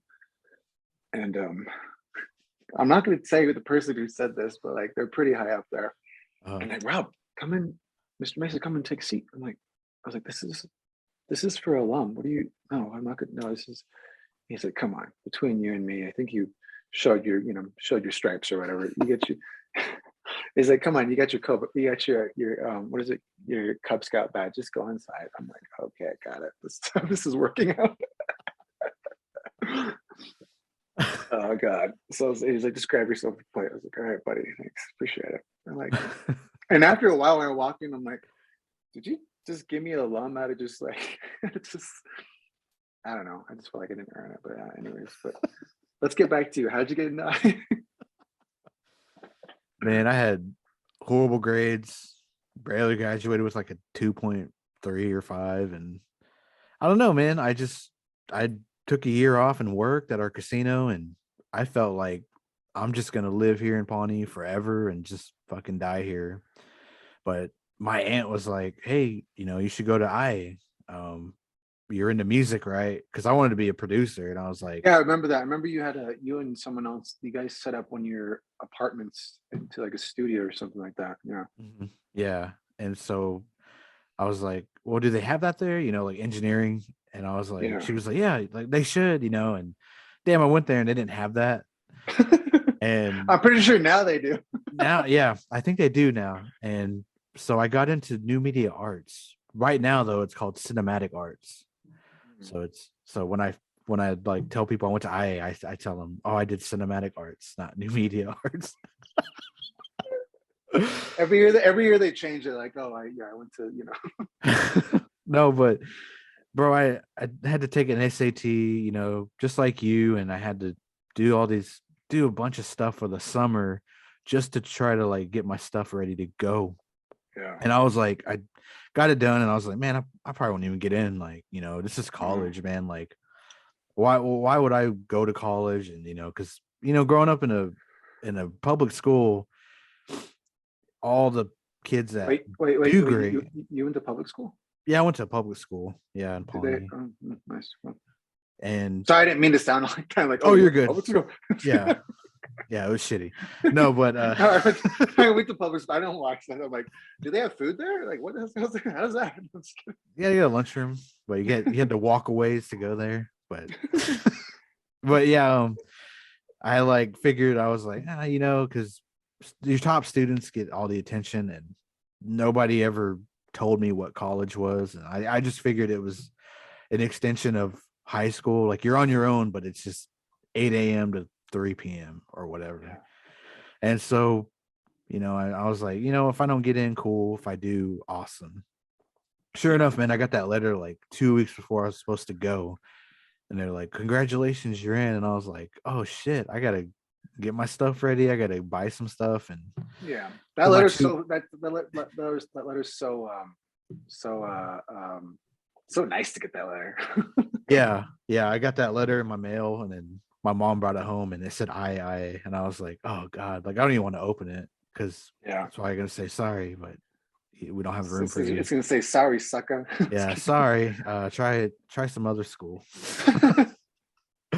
But damn, it said you're in, and I had to put my 2 weeks in at work, and okay, you had to leave work. Okay, cool. Yeah, I was still working, and I was like, man, I probably wouldn't even get in. And then got that letter, and I told my boss, I was like, man, I'm quitting in 2 weeks, I'm going to school. And took a chance, because I've never been away from home. I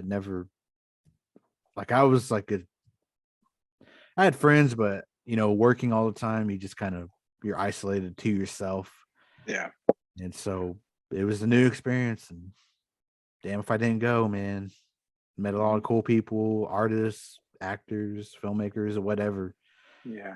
It's it was a fun experience. It's funny because I drove by there the other day. Mm-hmm. I just realized how fucking far it is from the town or the city. True. Yeah. That's what I was saying. It was either gas or food. Yeah, gas or food, or like, who's gonna chip in for gas to go here or there? Yeah. Or I remember like the only like club you could go to was in Albuquerque. Remember that? Mhm. It was like a 21 and under, and like we'd all like pack in a car and go down there. Yeah, it was was it It's the FX. Lotus or I think it was the Lotus. Yeah. It yeah, was because Lotus. I was under 18 and I remember, yeah, a bunch of everybody just packed up and went over there and it was cool. Yeah, it was cool. Yeah, I remember that. That was pretty funny. It was pretty good. Yeah, God, that place is no, but I would honestly like, you know, that place is pretty special to me, and I think it is with everybody else. And also, that place was really nice because I remember when I dropped out of school when I was 16, and I went back to school over there. They really it was very nurturing because one thing that's where I found out I was like dyslexic because they were pointing out certain things about like, and I always thought like in some schools I went to when I was like traveling when I was a kid, I was either considered like really, really smart or really, really stupid. So, and then I know that I had a bit of a speech impediment too, or like I had this bad habit of mumbling a lot. Um, and then I know one thing I did growing up, and I still kind of do this sometimes if like I can't pronounce something a certain way, I say it a certain way, so it sounds like I'm talking in an accent. Mhm. But also in some places where I lived as a kid, it was easier for me to fit in if I sounded like them. But I went to IA, and I remember in my first semester, her name is Kim Parko. I don't know if you remember her. I remember. Yeah, she's Mhm. lovely. She's and she took me aside and like we did a few things and realized that's what I had. And I was like, oh, and I remember she told me, she's like, I'm sorry to tell you that. I was like, no, actually, this is actually really healing. I always thought I was stupid, or people always told me I was stupid. I just learned differently. So Mhm. yeah, so that was yeah. Then I met a lot of other mentors there, writing mentors and everything like that. It was a big eye opener for everything. And yeah, then I have a lot of friends that are graduates or that are alum there that I'm still friends and practically family with that are that are pretty awesome to be around and everything. So yeah. Mhm. Yeah, Yeah. we're alumni, dude. So even though we Oh, dropped out, we're alumni. what what's so funny? I don't know, like to top this off or whatever. You called me listeners or whatever, just a while ago, bunch of listeners, but do you remember calling me Rob Lowe for the longest time, Yeah, thinking that was my name? yeah. He called me Rob, and I was like, it was funny because I was like, this dumb mother, and I was like, wait, this is being serious. And he kept calling me, and I was like, who the and I just didn't say anything for the longest time. And I just I and remember. Oh my god. you and someone else kept calling me that, and people were like, "What are they calling it?" Because they think it's my real name. Like, you can correct them. I was like, "No, I'm fine." Because I was like, they look so happy saying it, but also like, I don't know if you're. Because at the time I was like, I don't know if you're teasing me, but then after I was like, oh, he really thinks my name's Rob. Oh, that shit is funny. I remember the moment somebody said his name's Mesa, like his last name's Mesa, and I was like, "Shut the fuck up!" Like it's Shut the Rob fuck up. Lowe. Like he's never said anything. They're like, "No, for real," and I was like, "Yeah, okay." And so I was like, "Man, fuck it, I'm just gonna keep on calling him Rob Lowe because I don't know who's telling the truth here." That went on for like a year. I want to say like a year and a half. That went on. It was Yeah, pretty it went on long for a time. long time. Yeah. I kind of wish it went on for a long time. Yeah, I used to be like Rob Lowe. That's Rob how Lowe. I'd say Rob Yo, Rob Lowe, Lowe. you want to come play basketball? Yeah. No. I remember this one. I remember we'd play like football, and I was like, you and a few other people after we played football, you guys would be at the end of the field smoking cigarettes. Yeah. And I think you guys you probably thought you looked so cool. I was like, what the fuck are these guys doing? Shouldn't you want some more water or something? You guys are over there sweating, just like, it's a good game, guys. Yeah. I didn't know we were playing football in the 70s. We smoke cigarettes. And I was like, shit, this is how these Oklahoma Indians roll. Play one full game of fucking this. They're smoking tobacco at the end. I was like, shit. I don't know, these California lungs can't do that or whatever. Oh So my yeah, it's pretty god. fun.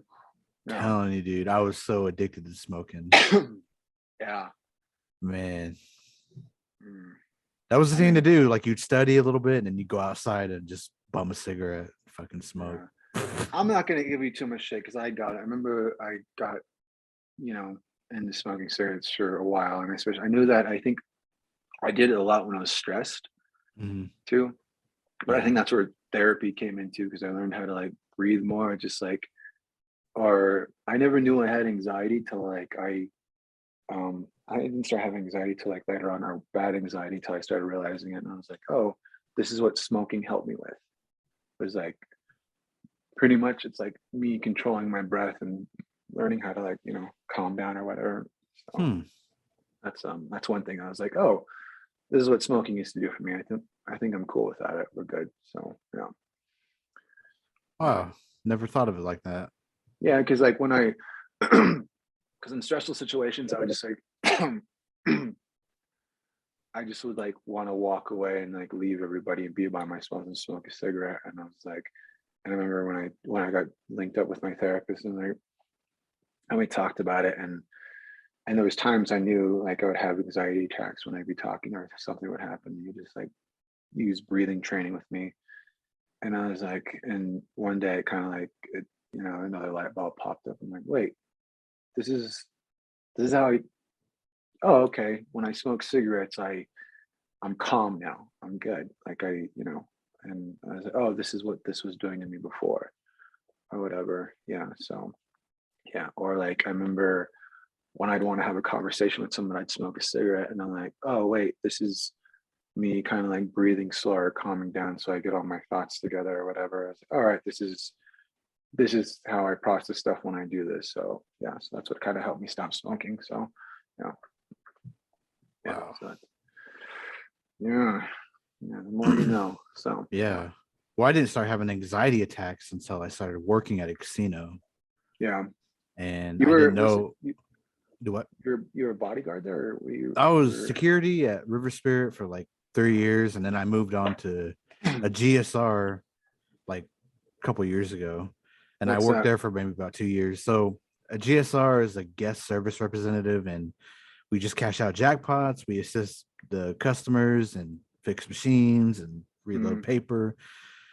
I mean, it's a lot. It's a lot, man. Like it's a lot that's on your shoulders there, yeah. and like the upper management, like they don't give a fuck about how you're feeling. Yeah, I guess, and that's like a 24-hour gig, and Mhm, you're probably working at night. So yeah, that's mhm. probably yeah. Yeah, I'm sorry, that sucks. and I remember I couldn't like catch my breath going to work, and I Yeah, just felt like real tense, and I don't know, my head was hurting. I was like, "What the fuck is going on?" Like I thought I was having a heart attack, yeah, yeah, and I was like, and I rushed to work, and then I sat in the parking lot, and I just sat there, and I was just trying to control my breathing. But it was like every time I yeah, tried, like it was like my body wanted to breathe faster and faster and faster to where yeah, I was like so unable to breathe, and I was just like I had to close my eyes and just like sit there, and I was like, is this an anxiety attack? Like, because I've never had one. And yeah, I talked to somebody, and they were like, yeah, like that's a anxiety attack. So if you're not feeling well, then maybe tell your boss, and you can probably go home. yeah, But I got better within the night and started making jokes with my work friends, and it got better. And every now and again, though, I'd have an anxiety attack, and it was really weird. I had to get out of that. well, that's a. I mean, happy you got over that, but I think that's a thing that's I don't know if it's a cultural thing or just like when I hear you say like, "Oh, I just went back to my friends and we joked around." Mhm. I think that's how I would handle it too. Like, "Oh, I just gotta you want you not you know." For me, I was like, "Oh, I don't want to be told like this is a wrong way to feel or whatever." So I'll just like make jokes or whatever to get out of it or just something like that. Or or just make a joke like, "Oh, I have allergies. I can't really breathe right now," or whatever. Just but yeah, I think that's I don't know. For me, I'd always like think of like when I had mental problems, I'd always try to find an excuse to like cover it up because I was shown that you're not supposed to show any kind of weakness or whatever. And I think I learned that a lot too in relationships, like not giving or not like saying like, "Hey, I need a moment to breathe." or whatever, or in any relationship or whatever, friendship or whatever, just like, or any like work situation, like, hey, I need a moment to like catch my breath and like, what is this going on? What is this a trigger for or whatever? Just, yeah. So, yeah. And I think what's good about this, current generation, that's becoming more and more acceptable in a sense, but also you have to kind of like, get people to like, say that's okay to express that. So, yeah. Yeah, it was that's how it was for me. It was hard to accept, like, come to terms of speaking about how I'm feeling, or Yeah. speaking about why I'm stressed, why I'm depressed, what happened to me as a kid, having an alcoholic mom, and keeping me away from my dad and shit, and me not understanding at a young age of what that really was. So keeping all that in and never speaking about it, because it was the same shit. Like, oh, don't act like that, keep it Yeah. in, just move forward, all this bullshit. And Yeah. And that's the kind of, yeah, it's really horrible. And I think that's good that we're talking about it now, because like, I'm pretty sure you very much want to be a father, and I want to be a father one day. Like, it's good that we're talking about it now, to take care of that now, so we don't like hand it off to the next generation or whatever. So, yeah. for sure. Yeah. Yeah. Yeah. And that's what I got to remember, man. Like, and my wife's been like so helpful with that, to where to be there, even just to vent, or just to say how I'm feeling or whatever, it's a good little support system. Yeah. And it allows me to do that. And then being on the podcast too, it allows me to talk about these issues, because some person might still be acting that way, as if it's not a good thing to speak about how you're feeling. So Yeah. But that's good that you have those check-ins with your wife and everything. I think it's lovely. But also, I think you mentioned it before on the other podcast. Who was it I was listening to you with, about just checking in with somebody, with your friends or whatever? Because I do that too. Like, I'll just call some of my friends, just asking, like, how you doing, or how's your heart feeling? That's one thing I always say to everyone. Like, but yeah, it's good that we talk about that, so it doesn't get tangled in. This is how you're supposed to act. We don't tell anybody anything. So yeah, bro. It's a How did you meet your wife, by the way? Because one thing I forgot to tell you is that the other kinds of photography that I do is fashion. You're getting really, listener, he's blushing right now. He's blushing. I got him. No, because I did fashion photography, and I did engagements and weddings. And like, one thing about me, I'm a huge sucker for like rom-coms or whatever, weddings. I love shooting weddings. That's or whatever. How'd you guys meet? Tell me. Okay, cap this off. yeah. So story time right here. We met playing stickball.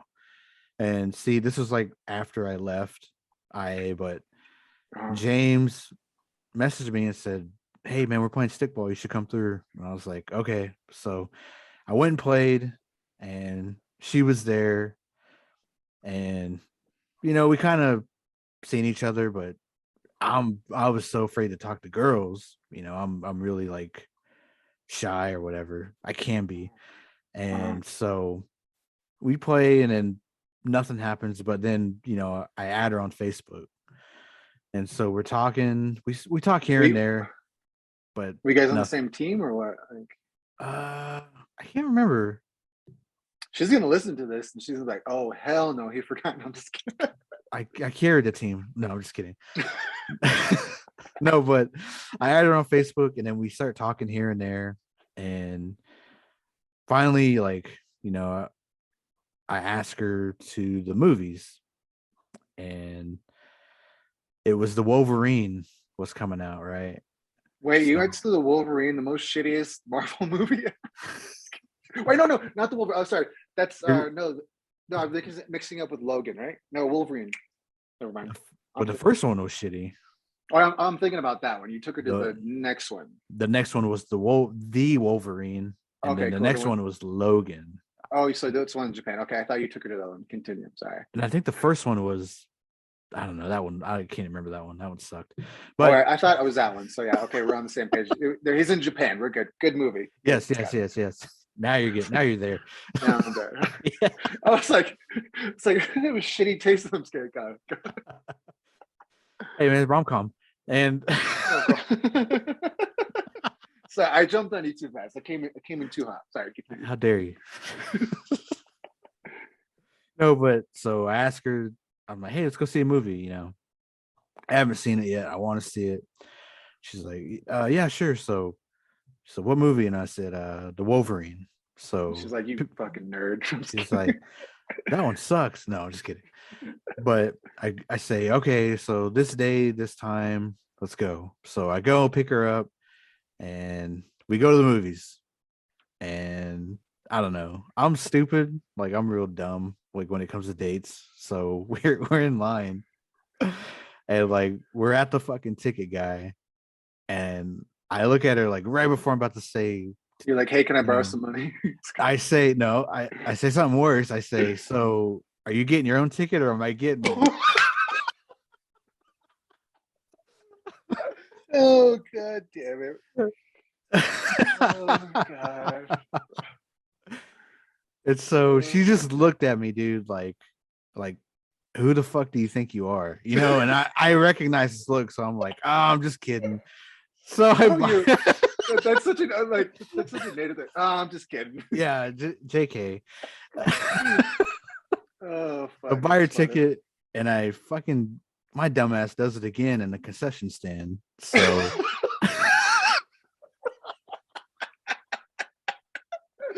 what'd you say? Like, so we get in line and you know, like I'm already feeling like a turd, and we're standing there and we get up to the concession stand and we're like looking, and I say, so yeah, you want to split a small popcorn? So are you throwing in on this or are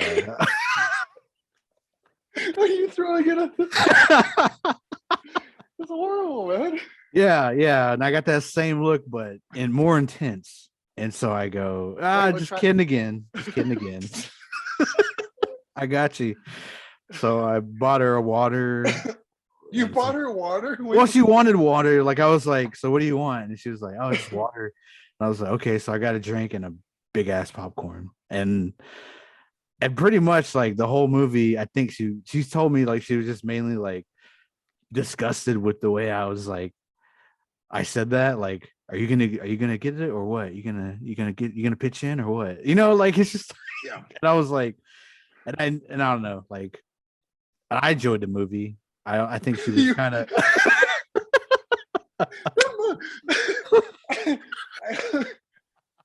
I really hope she's heard this story before. Yeah, she's heard this story. Yeah. Okay, we've talked about it numerous times. Okay, and so but just drag your ass numerous times, like yeah, we talk about this to different couples, but this is don't do this, ladies and gentlemen. Don't do what I do. But I didn't play it off as well. Anyway, the movie's done with. We get in a car. Quiet ride back to her place. Oh no shit, really? Yeah, no shit. Yeah. Dead quiet. No crickets in the car. She's like, we didn't talk about our future or anything. Get to her place and see ya. And then that was that. And she was like upset too because I didn't like open the door for her or walk her to the door. I don't know, dude. I'm telling you, like I'm so dumb. I was a kid. That's no excuse though. But yeah. I've learned my lesson though, you know. So I thought for sure like we wouldn't like talk ever again because I knew it was a horrible date. I knew it was a horrible time. That's pretty ballsy asking you to a movie. Yeah. I've only done that once and I knew it was. And then we meet up like later on during Indian Market. We meet up later on for Logan, the next Wolf. Hey, the sequel's out. Do you want to go watch the sequel?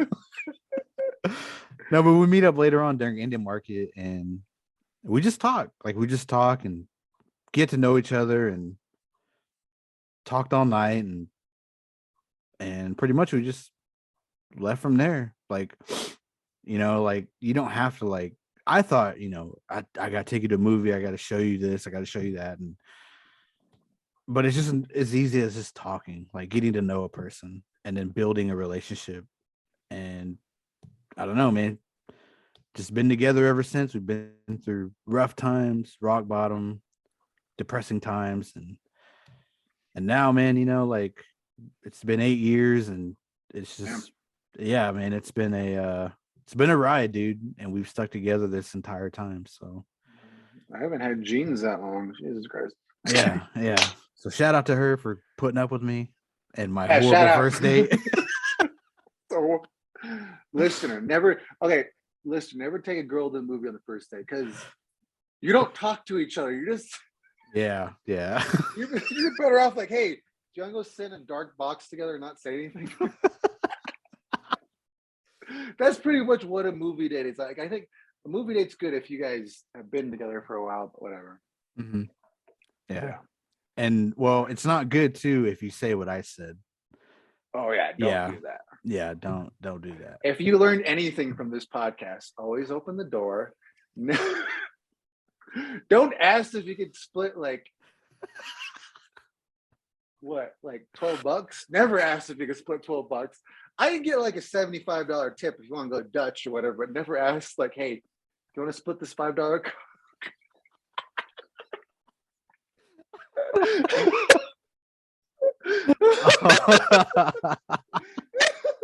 Hey, yo, you asked me to Oh movie. my You should have that ticket God. ready. Damn it, Rob. Bro, I was joking. You're just kidding.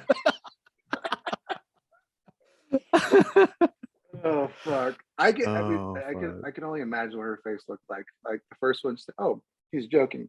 The second time, yo, you want to split this bag of gummy bears, girl? Oh man, yeah, it was. Hey, it was... girl, you want to split this free water? I would laugh so hard, and you'd be like, "Hey, do you want to get this Coke? Because I drove, because it's there and back, just because I got gases. Gas is pretty expensive."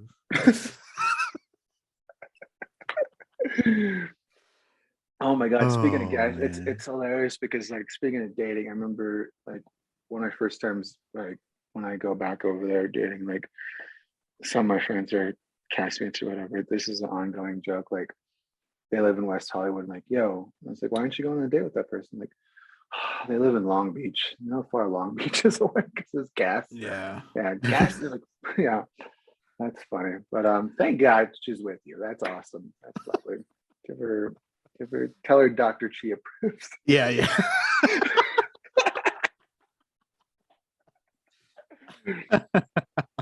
Oh my, yeah. That's God, another dude. thing. Like, it's, yeah. I had to pick up my niece one time at one of the IHSs. I can't walk into a hospital anymore. That's what I can say for sure. Because they're, and they'll notice me like, oh, hey, how's it going? I'm just, like, yeah, I just thought about that just now. It's pretty hilarious. He's here. He's here. I'm like, no, I'm just getting a checkup, guys. Oh, one time I was donating blood. This is hilarious. I was like, donating blood. And I remember I came back here to Santa Fe, and I was sitting on the table, and not sitting on the table, you don't sit on the table, so you can share. And I was just eyeing them sugar cookies after I was done, and this is a few months after it happened, and the woman getting my blood, and she looks at my chart, and all natives know this. You have to give your CIB or whatever, your chart number or whatever. So it's like she asked me, my number, and I gave it to her, and then she looks back at the file, and she looks at me again. She's like, "What is it?" And I says, give her the numbers. It says, "Oh, got it." I was like, "Yeah, that's my chart number." She's like, "Can you hold on 1 second?" I'm like, I look at her. I was like, "You're watching me give blood. What do you need to go do?" She runs off, and a couple of seats later, and she gets a few nurses, and they're whispering to each other, and I hear someone whisper anatomy. I'm like, oh, and this is like one of the like third or fifth times this happened, and I got really nervous because I was in the hospital, because I was like, what's the protocol here? Am I not supposed to say anything that who I am? And so there's three of them come up on the side, and she's taking blood from me, and I'm just like, she's like, so what do you do? What's your story? I'm like, um, I'm an artist and I do photography, and I'm an actor, and so I do. So you might have I seen you anything? You might have seen us like, I was like, and then I see the nurses over there giggling, and I was like, yeah, I mean, yeah, you probably have, but you can't notice me from the mask or whatever. And I'm getting nervous because she's like taking blood from me, and she keeps talking, and the thing's filling up, and I'm like, shouldn't you be doing your job? And she's like, and she starts laughing because I say that to her. She's like, just go ahead. I was like, we know. And then she's like, and one of them comes up, she's like, can I have your autograph? I'm like, I'm kind of busy right now, and there's blood coming out of my arm. And she's like, and the woman taking my blood, she's like, you think I can get your autograph after this? I'm like, guys, what are we doing? You're gonna have me bleed out. Like, I got so nervous, and like, so yeah, it was pretty funny. But they took my blood, and that happened, and then I signed an autograph for them and everything like that. But it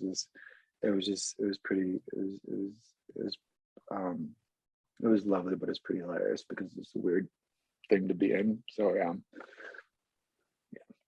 Yeah, laying there because you like after giving blood, right? Like I've never given blood, but pretty weak after, I'd assume, correct?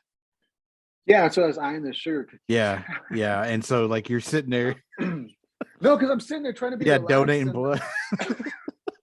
And she like kept like just like asking what I'm doing or whatever, and then she brings over other people, and I get more nervous. Oh, and this happened to me when I was getting LASIK recently. Oh shit. So I don't know if you know how the LASIK process goes, but like they cut your eye and they do the laser and everything like that. And I go in there, and my sister and her wife, they're optometrists in the field, and I go over to their office, and they give me drugs or whatever to get prepared for the thing.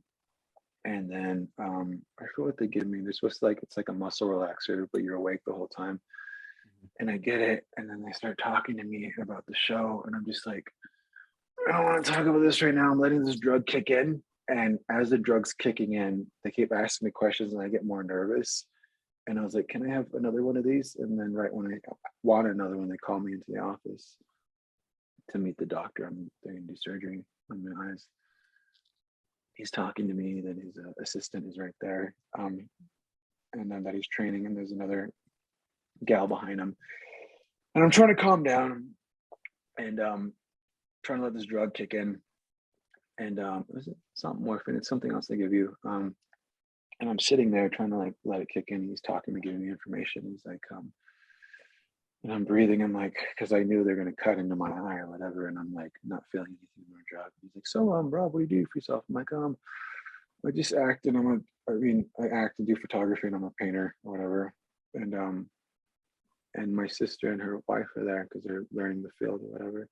He's like, oh, do you mind if I ask you what you've been in? I'm like, oh, you could just keep talking about my eye. We could just talk about my eye. I was like really nervous. And my sister like, oh, he's the new doctor in Grey's Anatomy. And then the doctor, the optometrist with the work on my eye, he's telling me certain things about the procedure. He's like, oh my God, my daughter loves that show. She's in residency right now. And when I always go visit her, we always watch that show together. It's like, it's so nice because we can spend quality time together. And like, I was like, hey, can we talk about more about my eye? I really appreciate that. And his assistant, he's like, oh my God, you're on the show. He's like, oh my God. And he's like, wait just a minute. I'm like, yo, you're supposed to be doing something right. And he goes out and gets other people to come back in. And there's women in the front that they don't know. And they come into the room, and he sits back down. He's like, by the way, before we get started, like the assistant's like, me and my wife are huge fans. We didn't want to ask you about it, but do you think you can like sign this for me and take a picture after? And while my eyes are getting dilated because they give me eye drops before, and I could barely see, everything's so fuzzy. I'm just like, guys, can we just do this later? I'm so anxious, lying on the table. And then the doctor's like, and the head doctor's like, oh, we'll just get that selfie later. How about that? I'm like, sure, pal, we'll do that later. And while they're getting shit ready to shoot in my eyeballs, and then I look on the side and there's more people there, and my sister's filming it. And I'm just like, oh my God. and they give you this like little towel that you hang on to, like like right in the center of your chest, and it's supposed to not make you like move anywhere or touch your eyes while you're doing it because you're fully awake, but everything's dilated. And I was just lying there. Don't freak out. Don't be a bitch when this happens because there's people watching you. And I'm sitting there, and the doctor's like, just breathe. I'm like breathing. And he looks at me. Well, because they dilate your eyes and it's about to go dark in a bit and everything, and they do the lasers. He's like, and I was talking to him, trying to like get my mind off of everything. He's like, so have you met so and so on the show? And I was like, God damn, just work on my eyes. like I'll tell you all about it later, pal. Just work on my eyes. Like, yeah. So that's been pretty funny when that's happened. So. Oh my God. Yeah. Or one funny one I will say. This is the last thing I'll say. I was stopped one time, and this couple stopped me, and said, hey, can I have a picture? I'm like, yeah, sure. And I was like, and one of my buddies was with me. He's like, hey, do you want me to take a picture? I'm like, and she's like, yeah, sure. I was like, hey, how about this? We take a selfie. And her boyfriend's standing right there. I'm like, and as I'm telling her boyfriend to come in for the picture, he's like, yeah, we watch you all the time. She really loves you on the show. And he's just like, I was like, cool, thanks. He's like, yeah, we have to watch it every night when it comes on. And he just like he doesn't show any interest in it or whatsoever. I was like, hey, pal, come in and take a selfie with us. He's like, all right. He walks in and she's like, and we take the selfie, and then they go about their day, say bye or whatever. And this has happened like 4 times already, which is hilarious. And me and my buddy were out and hanging out, and I see someone tag me in a picture, and it's her. She crops out her boyfriend in the picture when we take it with each other. Yeah, so that's been some fun running since this has happened. So yeah. Damn, getting cropped out. Nope, got cropped out. I was dying laughing. I didn't know that was a thing. And poor guy, he was like wearing a flannel shirt. You could see a flannel shoulder like halfway in the picture. Yeah, it's pretty funny. That's fucked shit, up, girl. Yeah, that's a long car ride home. Yeah. Oh my God. Well, I hope that doesn't happen to me. Get cropped out. If I come visit you and like yeah, cropped out of the yeah. It's just like, hey, you remember that movie ticket you? Yeah, right. This is payback. Oh fuck! Damn, we've been talking for a while, bro. Yeah. Wow. Well, we're gonna cut it here. Cut it here, bro. You're welcome back anytime. You tell that to everybody. I don't think anybody's ever been back. I'm just kidding. They're coming back. You're coming back. Coming back. You're coming back. You're coming back. No, but yeah, you're welcome back anytime, bro. Do this at your studio. I saw you got a dope spot. Really cool to come visit. Whatever. Yeah, come through. If you're ever in Oklahoma, I live in Broken Arrow, so let me know. It's near Tulsa, so if you're ever in Tulsa or whatever, just fucking hit me up. I will. Come through, man. Definitely. But yeah, thanks for having me. I really appreciate it. I love that I also want to say this. I love to see how much you've grown and done this. This is pretty awesome. You doing this. Yeah. Thank you. Yeah, it's teaching me so much and it's helping me grow. No, of course. Yeah. But thank you for coming on. Thank you for making time. I enjoyed our time catching up and getting to know a lot about you that I had no idea who Rob was. Rob Lowe. No, I'm just kidding. I'm just kidding. This shit's fired. Oh man. I think that was the longest joke I had going with anybody, like not telling them my real name. It's pretty funny. All right. Yeah. Oh man. But yeah, it was fun, man. It was cool. This is awesome.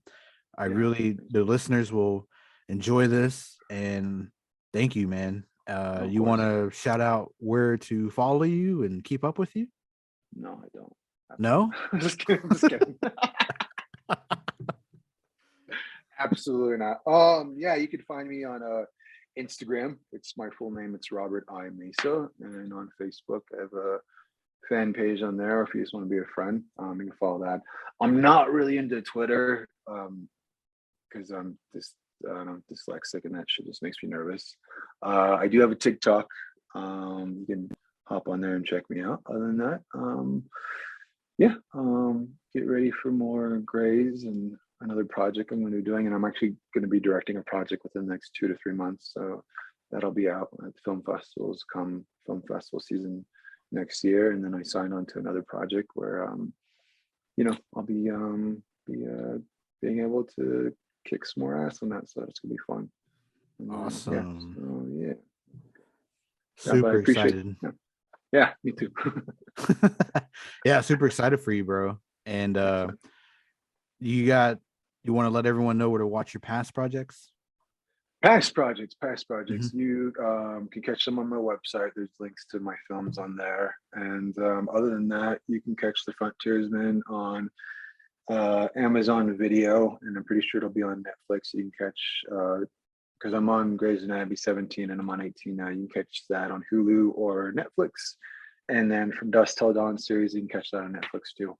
And my independent stuff, you can check it out through my website. So yeah, and artwork, you can check it out through there. And I'll be getting ready to do another art show in LA. Those are going to be more murals and everything like that. So that's my next project I'm doing there. And then, I'm prepping that show to take it back overseas whenever I get back. So yeah. Hell yeah. Awesome. Well, everybody, you heard it here. Go follow Rob. Keep up with him. Check out his website. Go check out his Tecumseh series on Amazon and possibly Hulu and Netflix. Yeah, it's called The Frontiersman, The Men Who Blitz America. Yeah, that's Frontiersman and Grey's Anatomy. And you're going to be back on Grey's Anatomy soon. Yes, and no spoilers. Oh, I'll cut that out. But no, you can. No, I will be on there. You can leave it in there, but I can't say anything more about that because I have a Mickey Mouse contract now. We can't ruin that. Yeah. But coming back, check out the past episodes. This man's putting in work. And so, if you're not following Okie Podcast, please do that. It's on Instagram, one word. Russell Must 49 is my other one. Russell Sunny on Facebook. Okie Podcast is a Facebook page as well. Go check out the website, www.okiepodcast.com. Check out the YouTube channel. And so till next time, everybody. Peace. Bye.